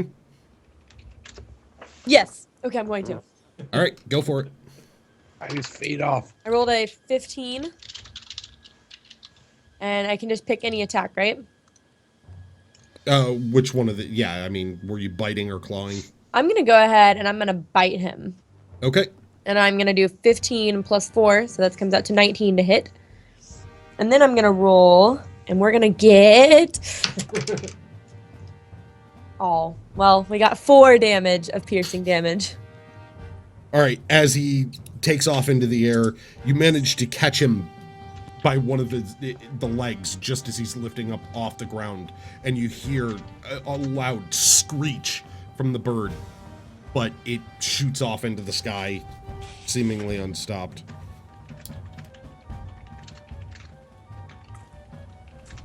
Aster? How high up is this bird? Right now, with the speed, distance from you would be 140 feet away. Okay. It's a fast bird. Yeah. He was already 20 feet away from Haster, and he has 120 in his movement if he... Yeah, and he's puts probably everything into he's it. booking it away from us. Let me check the range on something real quick. I hear a loud creech from the bird. And then... Ooh. So he's about 140 feet from me. Yep. If I were to He's move, flying off. could I get him within about 120? You could if you use all 30 of your movement.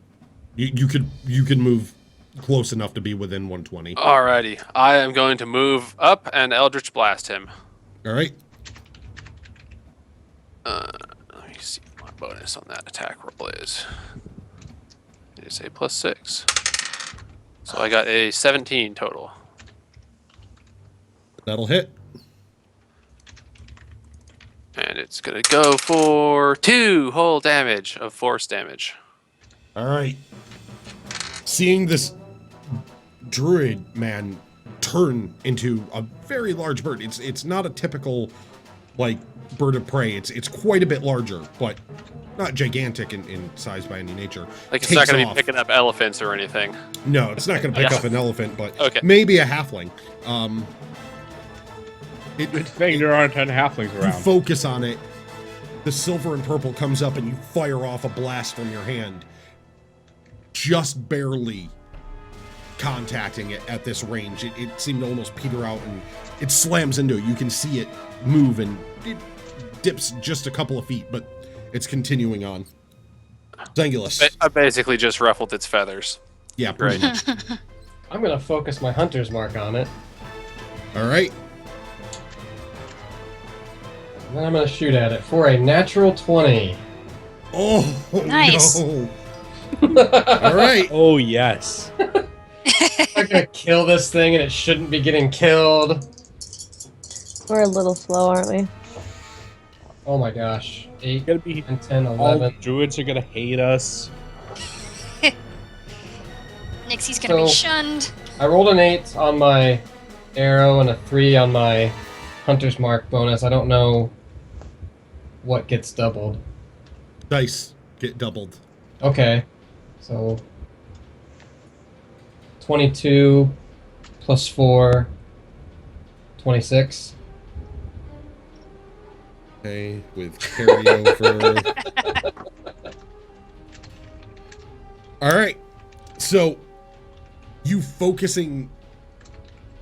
Wait, did you have another hunter's mark? How many spells a day do you have? I can move it to a different person after the other animal. Oh, bonus action immediately after. Yeah. Yeah.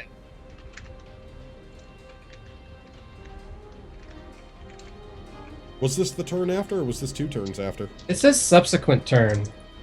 Yeah, it's the next turn. Okay, well then never mind. It would only be... No. I'll allow it, because I didn't think of it either. I'll just Okay. have to remember it for later. It just I'll says allow it. on a is a subsequent cool turn. moment. I didn't know if that meant the very next turn or any turn after. We'll allow it. Okay, so I'm doing a calculation right now. And...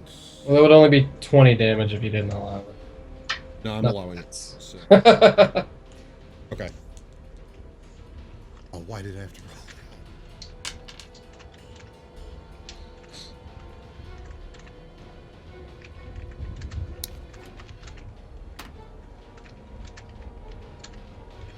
Zangulus, be a badass. Alright, well. I take my very careful aim as the birds, it's flying. I noticed that it took a small dip after it got hit by Haster. And as soon as it does that, that's when I release my arrow. Right at the bird. Alright, at the moment you release the arrow, the ability of your hunter's mark refocuses and redirects your hand at the last second. The arrow's off into the sky. Even though this thing is getting to be right at the edge of your range of where you hit pinpoint, something in you just said, now is the time. The arrow goes up, catches the bird mid-flight, and with that, poof, the spell dissipates. Oh god! Looking down, Got him! now, being stuck up in the air and everything else, he just looks back at all of you and just shakes his head as he starts to plummet back to the ground. The arrow falling with him.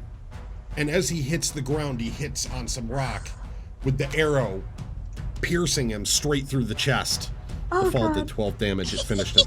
I So got him, guys. yeah, the arrow comes straight back down after hitting the bird, lands on his chest, and just blood comes out of his mouth. And you see his eyes just fade off in the woods. Zangulus is the only one that could really see his eyes. He had perfect vision for that shot. Nice work. Nice, guys. Flint would be proud. That I poor- am gonna check on Carrick and try to do what I can to staunch the bleeding. I'm actually gonna search through his pockets and stuff for another healing potion because that seems like the best way to He's keep him dead. alive. Just rifle through his stuff. That's my job. I do not have another Raven, you're healing running potion. back to the tavern. Yeah, I know. So, Haster, are you specifically only looking for a healing potion? Yeah, I'm not really trying to steal his shit. I just want to. I'm looking to see if there's something that he has on him that I could use to help me save his own life. And if there's not, then I'm gonna try to make do with chunks of my robe as bandages to like patch him up. All right, go ahead and roll a medicine check. All right. Scrolling the wrong way on my character sheet. You don't find any healing potions from what I know, Carrick. You don't have any others, right? Nope, that was the other one. Okay. We got like 3 and we split them up between... My medicine I check. don't remember who got potions. Okay. Yeah. What was your medicine check, Haster? What'd you get? I got a 13. Okay. You're good on that one. Carrick, go ahead and roll a death saving throw with advantage.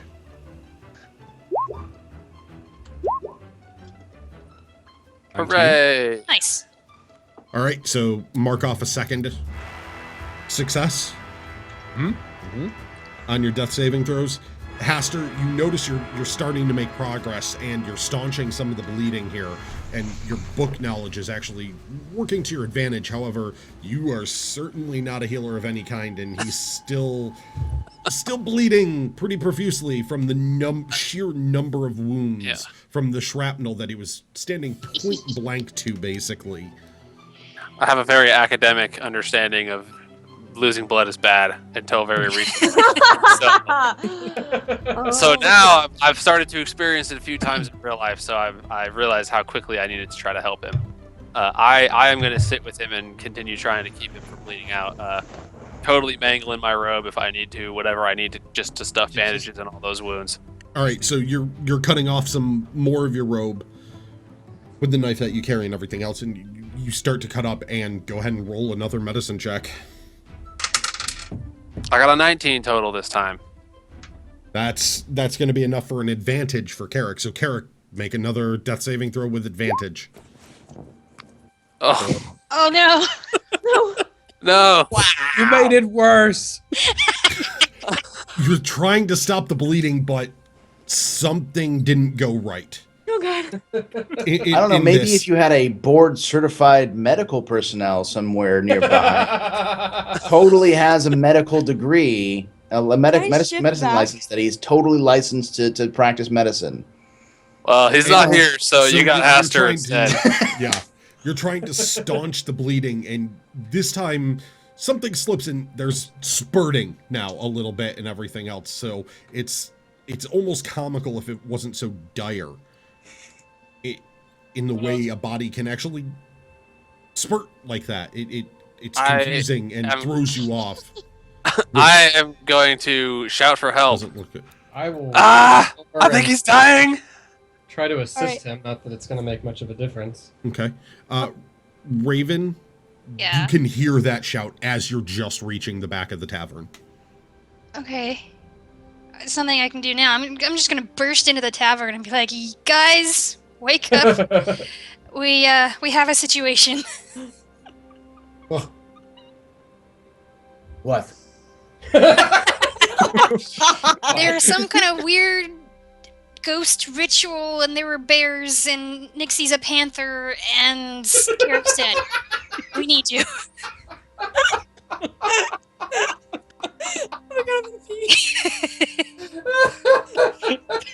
So, let me get this straight. Nixie's a panther. Yes. Carrick's dead. And Pretty you are much. dealing with ghosts, and you didn't think to wake the dwarf who literally kills everything, and the one person who has literally saved all of your lives. It was a spur of the moment thing. I don't know. Haster Take me told where me not to get everybody involved. is. I will go save people. Are there still bears for Flint to mangle and or make hand gloves out of their paws? I don't think so. There wasn't Okay, so when I Flint left. can go back to sleep. Flint is still on the other side of the illusionary wall and can't hear any of this. Well, I mean, I'm still in the. Didn't she go through the illusionary wall? Because I'm with Flint. We're both passed out together. Oh, you're with the kids? You said you fell asleep on a bed. Yeah, weren't the beds by the kids? There's the beds, the wall, and the kids area. Oh, okay. Cool. So Flint's not up. Okay, so I go, okay. Take me to them. Okay. I will lead the way back. It'll probably be too long before, because I don't know how far away this is. What missed out on glorious battle? He is going to be so unhappy. Run your short little legs off.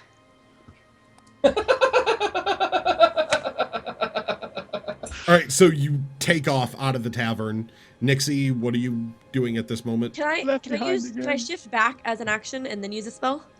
You can, yeah, you can shift back as a. Can you do bonus action yet? No. I don't think so. I think that's higher level. Okay, yeah, you could shift because we're in a downtime. Yes, I would allow you to shift out and then cast something. Okay, I'm gonna shift out and then I'm gonna cast. Hang on, let me pull up my spell book. I know what I got. I'm gonna save this guy's life. All right. I got Cure Wounds. Boom. All right, I'm gonna come. I run over and I'm not speaking to anyone at this point. I'm very visibly pissed the fuck off. Okay, I just like to make that clear that Nixie, little sweet Nixie, and then little jumpy Nixie is now visibly pissed, and you are all aware that I am pissed, and there's going to be a huge fucking talking to coming through very soon. Okay, and I push Haster aside very roughly, little tiny me, and I'm just like, move. All right, I've got to help. I've got to help him. I don't want to help him, but I have to help him.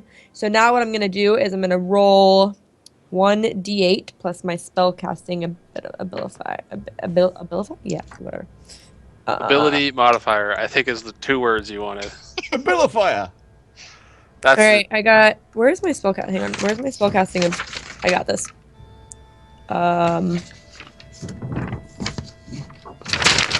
Shit. Where do I find my spell casting abilifier thingy? Remember? It would be. Should be on your spell sheet.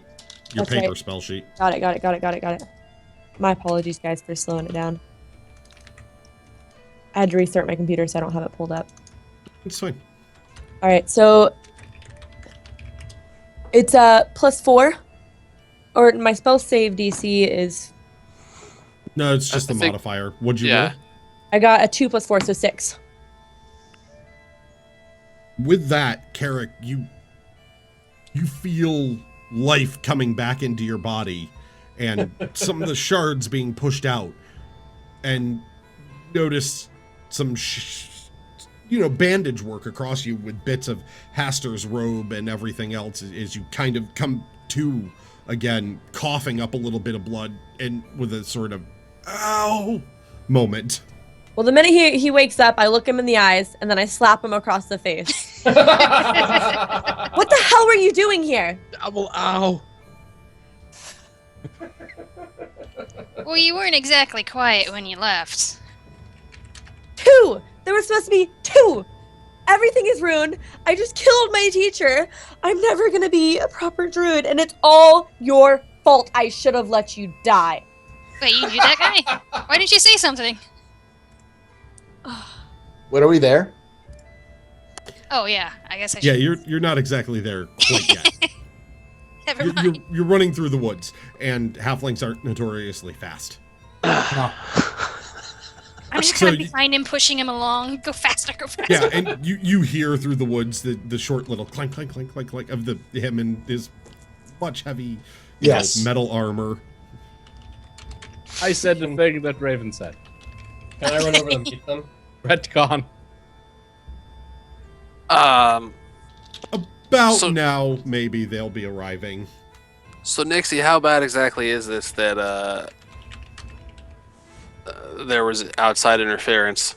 Well, I don't know. I didn't even know this ritual existed, and now we've killed a druid. Do you even understand? Like, I don't even know how bad this is. I just know it's bad.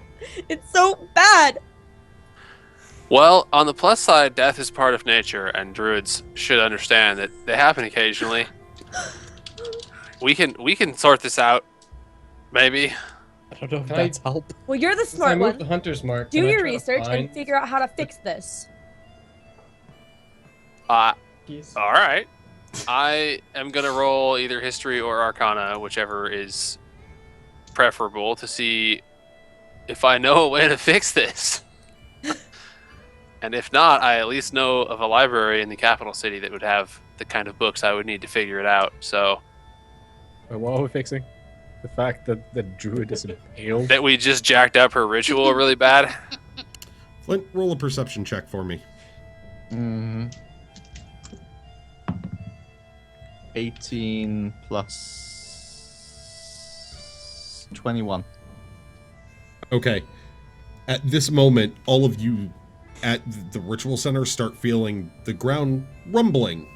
Oh, Something's definitely going on here. Oh, this probably isn't good. Raven and Garrett, you can feel it going on under your feet and everything. Flint, you having stayed back at the tavern, you can feel the same thing, but you start to see spikes, because you're in a basement, starting to come through the wall of what looks like stone almost at a quick glance, but then you notice it's got a bark texture to it. That's not good. And I guess that would it's be starting to grow out and jut in multiple different directions. And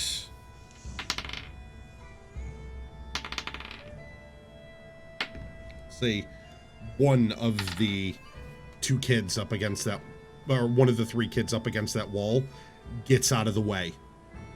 Two of them take a hit and essentially get impaled by these spikes as the rest of the kids come rushing across the room for you, Flint, and they're screaming and crying, asking you to save them. Then I shall marshal them out of that room and away from the roots or whatever the hell they are, slashing the roots out the way as they protrude towards us. I'm guessing there's no saving the two impaled children. Mm-hmm. You don't know till you try. You can try to if you want, or you can run. Well, if am I close to the two children's? You're across like 20 feet of room, so you're pretty close. Okay, well, I tell the kids to stay away from the walls, and I go and grab the children from the impaled children and grab them and throw them over my shoulder to try and escape with them. Make Leave no an child athletics behind. check. Oh, which watch it? Athletics check. Athletics.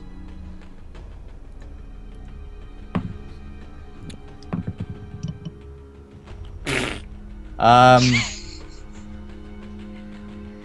11. As my you God. move forward and you start going in there, basically what ends up happening is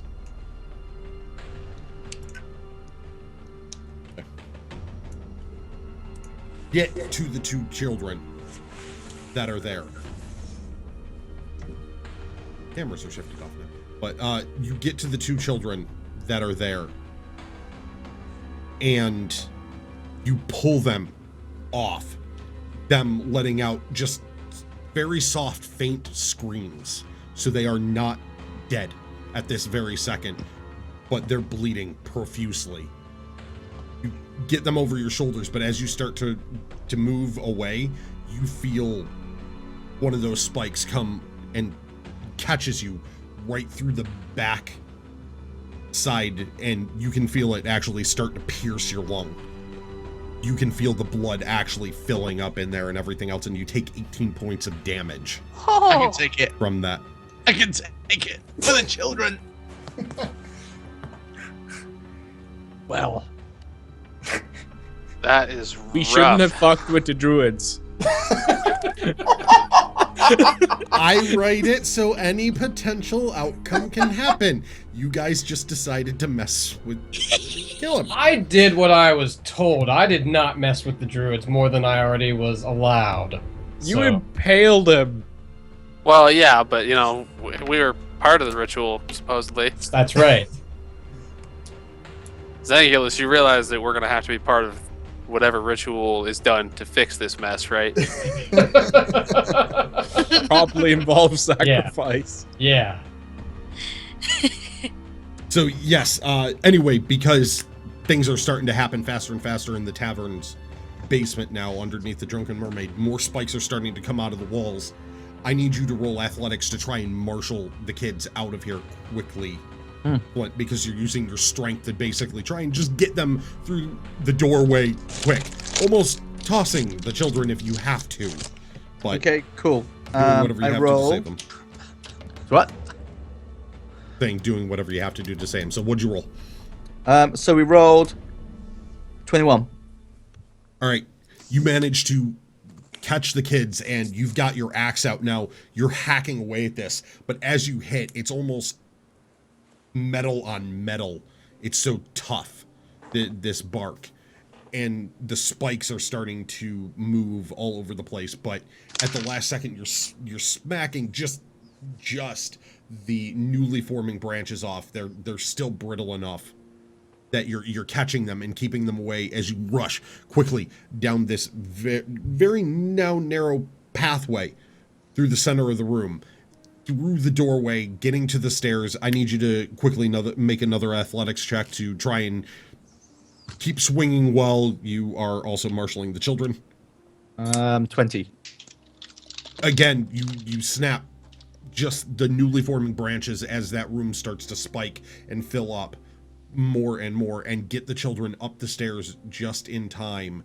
As you can see, spikes now crisscrossing across the basement. And as you get up into the tavern, you can see through the back door, the kitchen windows, out the front and everything else around the forest. Now there's these spikes starting to shoot up from where the trees at the edge were. And you can even see in some parts of it, on each of these spikes are animals completely and totally impaled. Ooh. There are deer being carried up, birds and everything. Birds, deer. You could even see snakes writhing and just creatures covering this wall across the forest.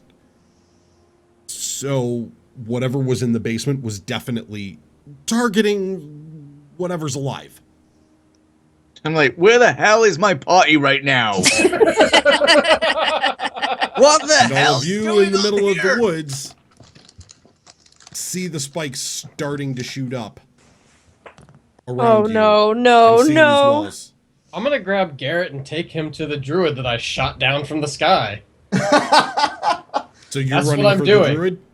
I look up and I'm just seeing death and destruction and stuff's going on. I'm like, what did you do? I shot a bird. Let's go. What are the rest of you doing quick? Because we're going to go into a timed event now. I am going I get to up. flip open a book, one of my handy ones, and see if I can figure anything out about this kind of nonsense. Scan my own memories. I'm getting ready to get the hell out of here. Yeah. I need to find am somewhere I being safe for the carried kids. to this dead bird? It depends. He's trying to drag you over to the bird. What do you want to do? I'm going with him. I just don't know what's going on. I'm right. following them to the dead druid. Okay. The druid, technically. I will yeah. follow the majority of our little killing party. All right. Pastor, you're pulling up a book, quickly trying to read and focusing on that. The rest of you are actually moving towards that. Carrick, what are you doing? As I said, I'm getting ready to get out of here. Getting ready to. So you're waiting for the rest of them? Yeah. All right. Haster with disadvantage, Carrick with disadvantage, the rest of you because you're actually moving with normal acrobatics checks or dexterity saving throws. Actually, we'll say dexterity saving throws. Is that me too? 18. Nope. You're watching as spikes, Flint, you're watching as spikes are starting to explode throughout the forest. 18. I got a 12. I got a 13. Did anyone roll less than 10? No. No? All right. So as you're starting to rush for this druid body, you notice that there's spikes starting to come up through trees, through the ground, and every step that you move forward... What just disappeared? As every step that you move forward, you can see the spikes are shooting out. My music doing this. My playlists aren't working today for some reason. every step that you move through the forest, you can see these spikes are growing and shooting out of the ground, aiming at you or whatever living thing is in sight. And they're closing in fast across the woods. The paths back seem to be getting very small very, very quickly. Okay. What are you doing? Well, Well, I mean, am I at the, or are we at the druid?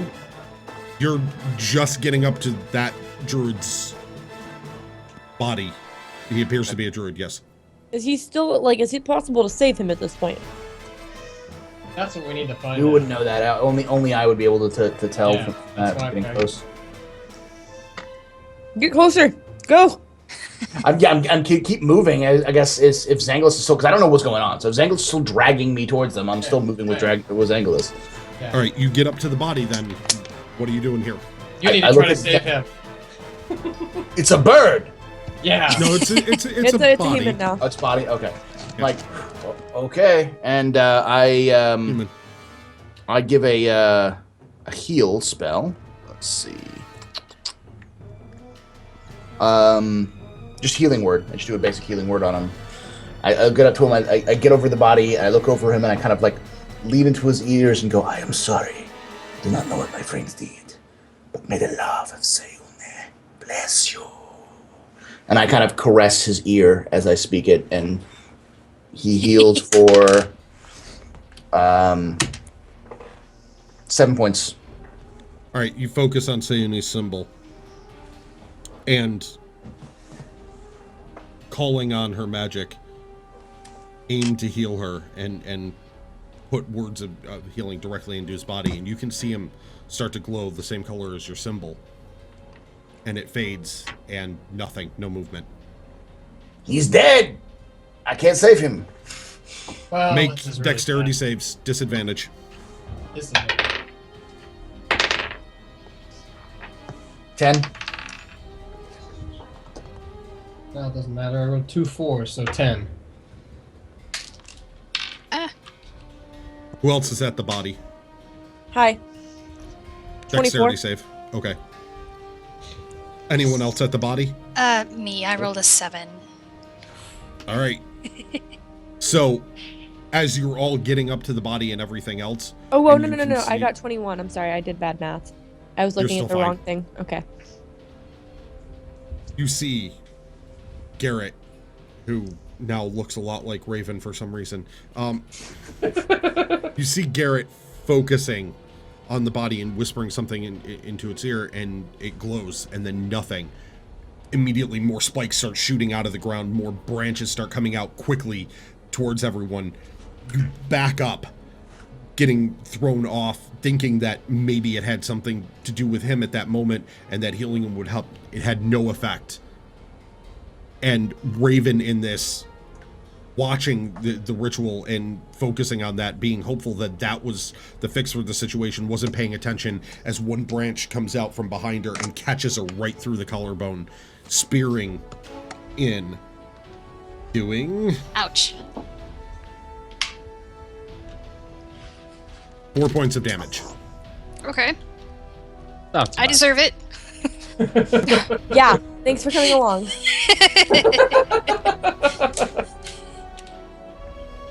What a miss. What's everyone doing now? I'm just gonna start running. I'm just like, I'm getting out of here, and I just start booking out of the fucking forest. I'm just going as fast as I can. That's a good idea, As my yeah. little halfling legs can, trying to dip out of the way as I go. All right, as you're trying to maneuver, Haster, what are you doing? I am gonna book it as well. Okay. Noticing that these things are after the living, and keeping moving seems like a good idea. So, time to go. Grab my slap the book shut and take off, following the halfling. You asked me how to go. Is that what you said, Haster? No, No, he said he I'm slammed his book shut and he's booking it. Anyone else? I'm gonna try to make I'm a plead. going after, yeah. I'm gonna try to plead with the forest. Is that even a thing I can do? You could try. I'm gonna try that. Do you have speak with plants? No. You can try. Speak with the animals.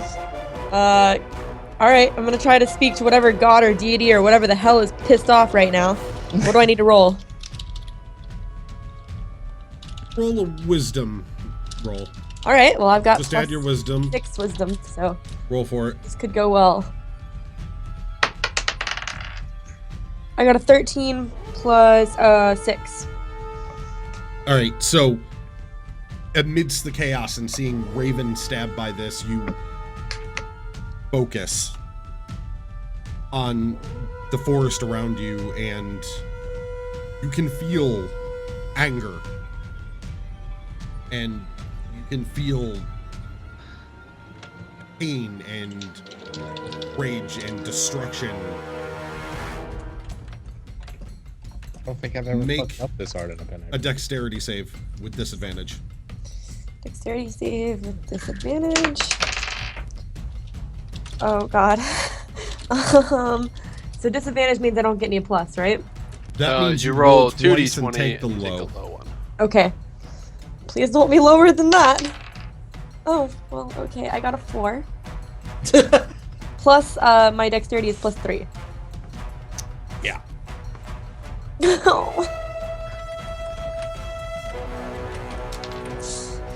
As you focus on fleeing to the forest. Oh, and you're in your full body form right now, right? Sorry, full health again. Okay, yeah, you'd be back to full health. That's actually quite important right now, because as you're focusing on speaking to the forest and trying to plead to the deity, you sense that whatever it is used your plea to target you, and a branch just comes up straight through your back, out the front of your stomach, and you just kind of slump over on it and barely drag yourself off the spike, bleeding heavily as you actually took 14 points of damage. Oh my god. I was one short of dropping you. I can do 15 full, so I was one short of instantly dropping you. So behind all of you, as you start getting ready to book, you can see Nixie sat down and focused, and she started to glow with her magics, and immediately a spike shot straight through her back out the front, and she slides herself off of it, and she is bleeding heavily and looks worse than you've seen most of your party look so far. Whatever's going on is angry and wants to cause pain and damage. Fucked up hard. I'm gonna run over and try to help her back to her feet and get her help her run with us, because it's time to go. All right, so you're assisting Nixie then? Yes. Okay. All right, I need all of you to make acrobatics checks as you start basically booking it through, trying to swing through the different branches as they close in. 13. 10. I rolled a 1, so that's a 3. 50. Am I too distracted to be trying to treat these kids that are been impaled by the way? All of this is kind of going on simultaneously. Okay, So cool. Flint, basically, as you were coming outside, you heard the noise off in the woods going on. So both actions are sort of happening, and you'll end up coming together around the same moment. So Okay. that's what's going on. Yours just was first. So, who rolled less than 10 right now? The one person you Raven. expect to make it. Yeah. I had one job to do. You gotta get slowly murdered by trees. Raven is very slowly, because I just rolled double ones for the damage, so she took like nothing. Just a Raven by being as Falcon Cut. agile as she is, she keeps getting caught, but they're newly forming branches as she's swinging through them. And mostly she's snapping them out of the way so that Nixie and Haster can crawl through, taking the brunt of these almost needle-like cuts across her. So she isn't taking full impalement, but she's getting ripped apart by almost needles, and it's getting painful as Garrett just goes stumbling through the woods, clank, clank, clank, behind everyone else. Carrick still feeling his wounds. Zangulus, fine, just darting through the woods, used to the woods as it is. Make another round of acrobatics checks. Get out of this freaking woods. Get a 14 total. 19. 14. 19. 20. Nice. All of you now seeing it closing in more and more. You can see the edge of the forest now, and it's like a barricade of spikes is being built up around this area and starting to jut out just beyond it a little bit, almost as you would see in barricades around military fortifications, with the spikes facing out to hold anyone back, being formed naturally now along the forest line by whatever force is causing this. And one more round of checks as you're trying to get out of this. 11. 10. 18. 15. 21. Now paying attention to what's going on around you, swinging your weapons wildly, you're darting underneath and through these narrowing passages, and at the last second you manage to come bursting out of the forest and rolling yourself, towards the tavern, which you can see has spikes now growing out from underneath it.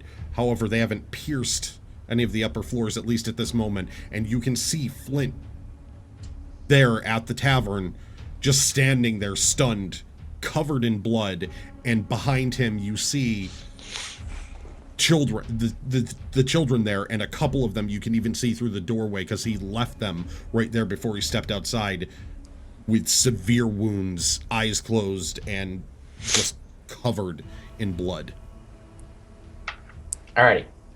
So, without thinking, because it's how I do, I see the children bleeding, I look at my party, I look at the children, and I just go to the children and immediately stabilize at least one of the children with Spare the Dying. And then I focus on my symbol really, really hard. And I plead for Seune to spare the lives of these children. And I give them all at least one. How many children are there that are hurt? There's 2 severely wounded. How many total are hurt, though? Out of them, just the 2 kids. Okay, Yeah. both those kids will get at least half of their hit points. And Flynn, are you below your half? Technically, yes, he is. Yes. Because what Preserve Life does is it allows me to take 10 hit points and spread it amongst any creature I see within 30 feet. But I cannot raise their hit points beyond half health.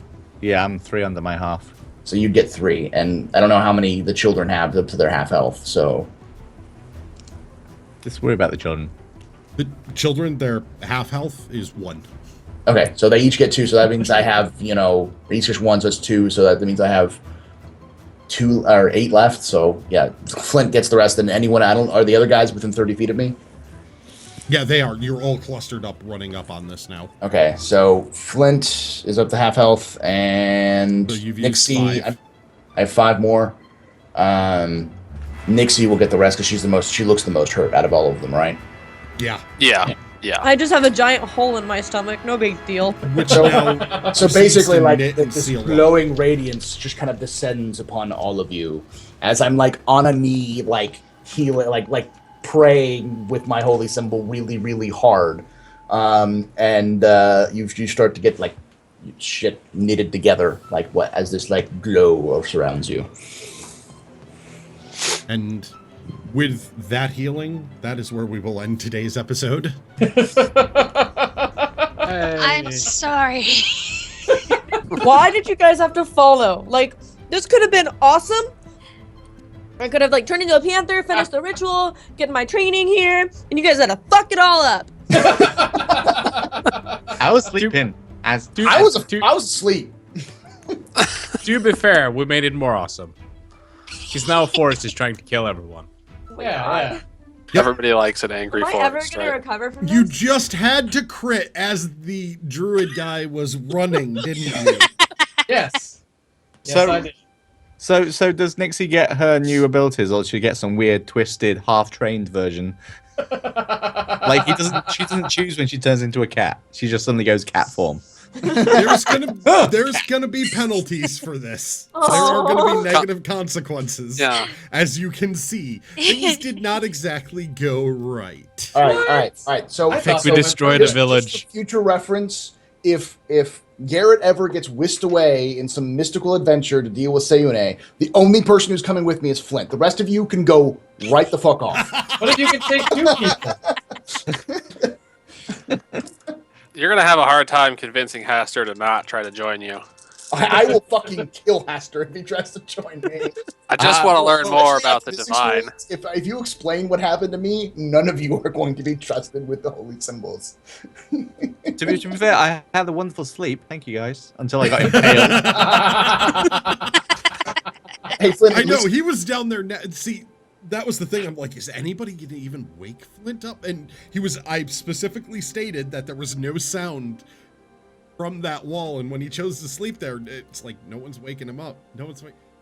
All right, I guess Flint's out for this one. Sorry, As a DM, Flint. I can't do anything. It's like, okay, it's Right, Garrett a whole didn't even wanna wake episode him just up, drinking so- the wine. I know, you're just like, I'm gonna relax to this. Wait. Giant spikes of, oh my god, you just impaled, like the look on your face when 2 children, I rolled for it too. It's like, oh, I feel bad, but 2 kids just got impaled. It's like, you're a monster.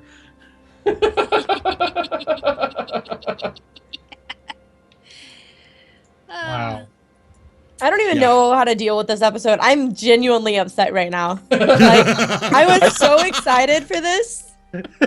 And now next week I have to be at a stupid wedding, and so I won't get to see what happens. And Nixie's gonna be so angry she's gonna storm off for the next episode. Yeah. And Flint is gonna be so angry that he missed out that he's also going to storm off. I'm gonna go find a fight somewhere. Yeah, I gotta go basically. find something to kill. I'm gonna go, like, make me go hide somewhere in, like, a little grove and just basically cry forever. What? A grove? It's full of death spikes now. No, like a grove far away. A far away We can grove. no longer travel through any woodland. Nope. Ever. All right, fine. Make me go into, like, the inner garden of the city and sit there and cry. And people are gonna be like, why is there a weird tiefling crying in the gardens? I'm gonna go have you cry on the roof of that that tavern That too, get me while drunk. drinking cider. Yep. That's how I'm handling where Nixie is. She's gonna wander her way back there and sleep on the roof of a building, drinking her sorrow away with cider. We You fucked this extra up. fucked up. Well, You You guys- turned the druid into an alcoholic. Way to go. You suck, party. Might as well You miss an episode, might have I have to killed- do things. You might have killed little sweet innocent Nixie at this point. It's She possible. doesn't seem so innocent anymore now. She's a little pissy. And She ate a bear.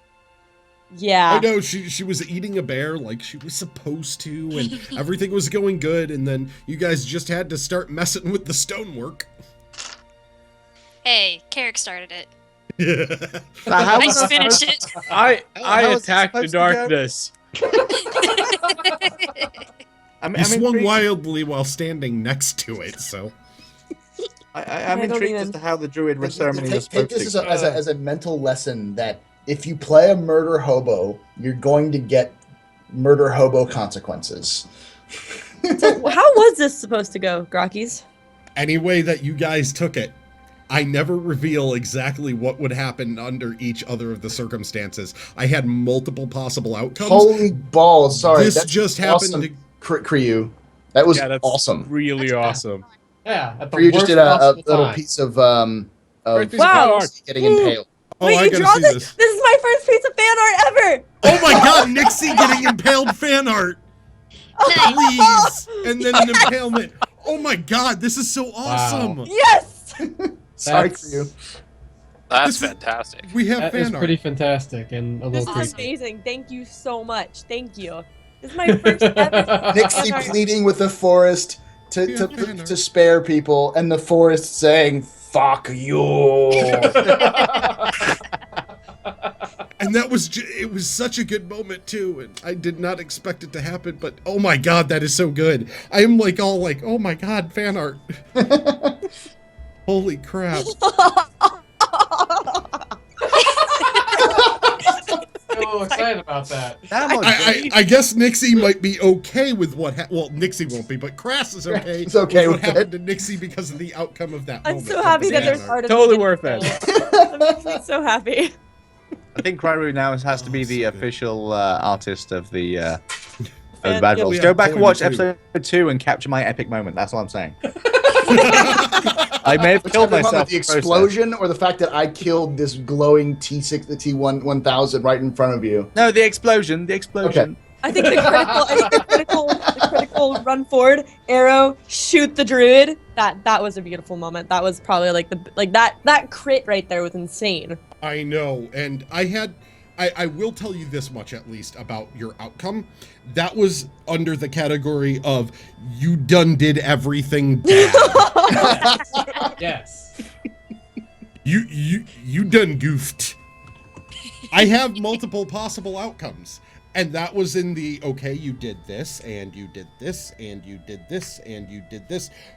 Oh, things are going to go very badly for you now, guys. Rocky's Sorry. just checking off all the "you did something wrong" check marks. So basically- the first I fan just- adventure just gonna be them having to clean up our mess. The top Because- corner of my book looks like that. Those are the checkmark boxes for things going wrong.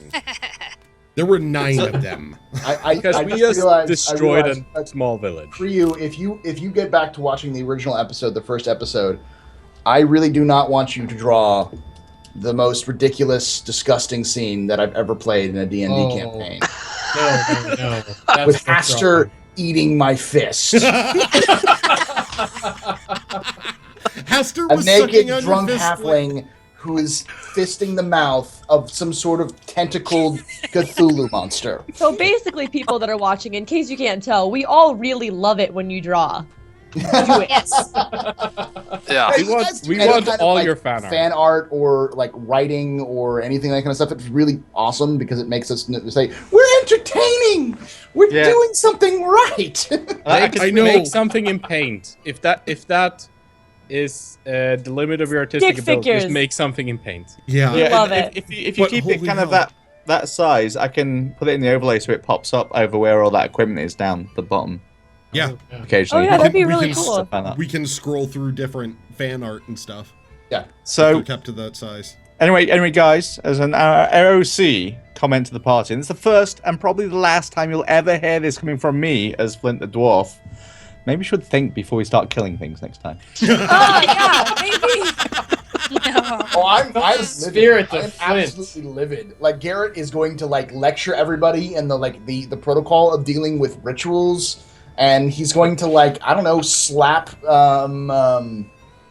Haster and Zangulis around a couple times. Just We, because were, it's just we like- were supposed to be there. They were supposed Yeah, to. It's we Eric and didn't- fucking we were Raven. Hey, That's don't Raven. slap me. I was supposed to be there. I'd like to say that I was acting entirely on character because I went after there. My character sheet literally says some personality traits. Thinking is for other people, I prefer action. Oh I saw god. someone get mauled by a bear. Yeah, I mean, the time for action was there. Yeah. My character sheet says if there's a plan, I'm not going to follow it. So Yeah. Yeah, the and you can blame them all you want for them following, but they weren't the ones that, murdered a fleeing druid. Or the ones who ran into an inn and said, "Guys, there's a ritual with ghosts and stuff. Don't worry about it. I only need 2 of you. Everybody else stay asleep, even though I'm yelling." Yeah, that was And secretly, character Mistakes were made, and now this is where players learn from these things. You're new adventurers, and part of the fun of being new is you do those stupid things that lead to horrible consequences, and then you go, oh, we're not going to do that anymore. No, we might have to fix this. This is where you learn Yeah. to be adventurers and to fix your mistakes and not murder children on accident with death spikes. We're from the so woods. fucked. Well, we're not directly responsible for the children. I mean, indirectly, I'll take. Yeah, I mean, to be fair, we're like, pretty responsible for the children. Well, me staying asleep. I don't didn't feel happen. guilty about it. I don't feel responsible. I did manage to save the children because I slept back there. And the other side benefit of me being asleep for that entire episode is I didn't learn not to run in crazy headlong into big fights. It's true. You didn't learn that. I It's did not learn that smart lesson. enough to learn that stuff. And because he was there, children got saved. That's the only reason some of those kids were saved. I is saved I the actually children. had it on my pad where if someone happened to stay behind and it wasn't all of you out there would be a chance to save whoever was in the basement. So because Flint was there, the kids are alive. Otherwise, One you'd thing have we a did bunch of right was impaled not dead kid picking Flint. bodies and bad stuff would have gotten worse. That's the So- only good check mark you had. Silver lining. Monster. Yeah, silver lining. What did Aerothan tell you in the first episode? I I don't don't know. know. That was, That was like like 3 weeks ago. I don't remember that. Don't let the Oh, killing wait. die.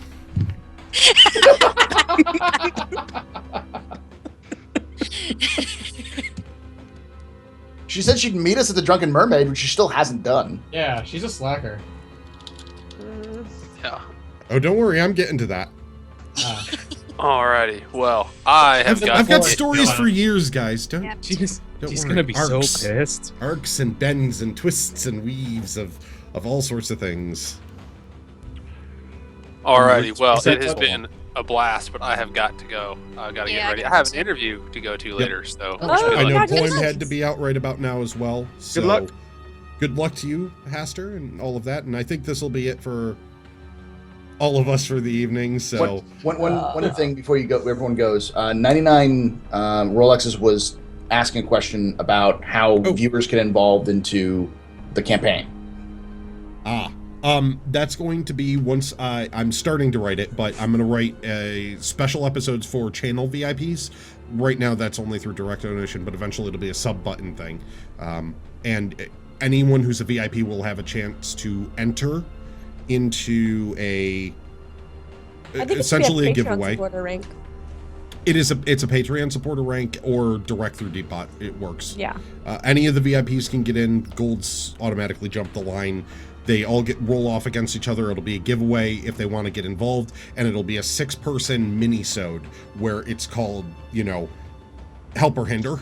And what you do is you essentially choose to be good or evil, and you want to attempt to help the party of bad rolls or hinder the party of bad rolls. And you will go on an adventure directed through multiple things. You won't interact with the party directly, but you'll see if in the end you help or you hinder them based on what goes on. So that's how that's going to work. Awesome. Very Didn't cool. get to play any tavern songs. I had them prepared.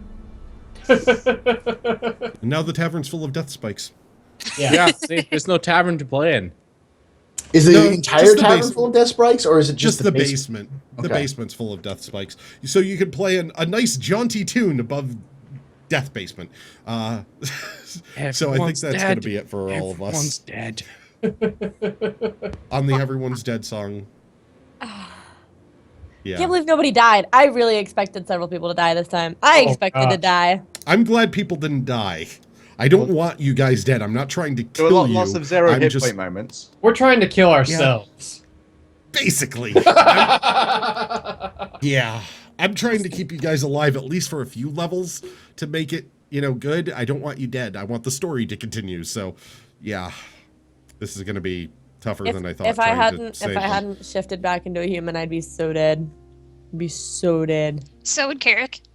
So would Carrick. Carrick would more likely be dead. You would be okay because if you get impaled, it just shifts you back to full HP tiefling form, and then the damage carries over. Sort of what happened to that's pretty Bird Guy, except he got dropped 120 feet. So Poor bird guy. Okay, we gotta go. Yeah. All right. from all I of love us at y'all. Bad Rolls, we'll see you next week. Most of us. A couple of people will be out, but we'll see you next week on Saturday at 1 p.m. Eastern, or right thereabouts. I'll be in a stupid wedding. I'll be on that airplane. Bye, everyone. Bye. Bye. Bye. Bye. Bye.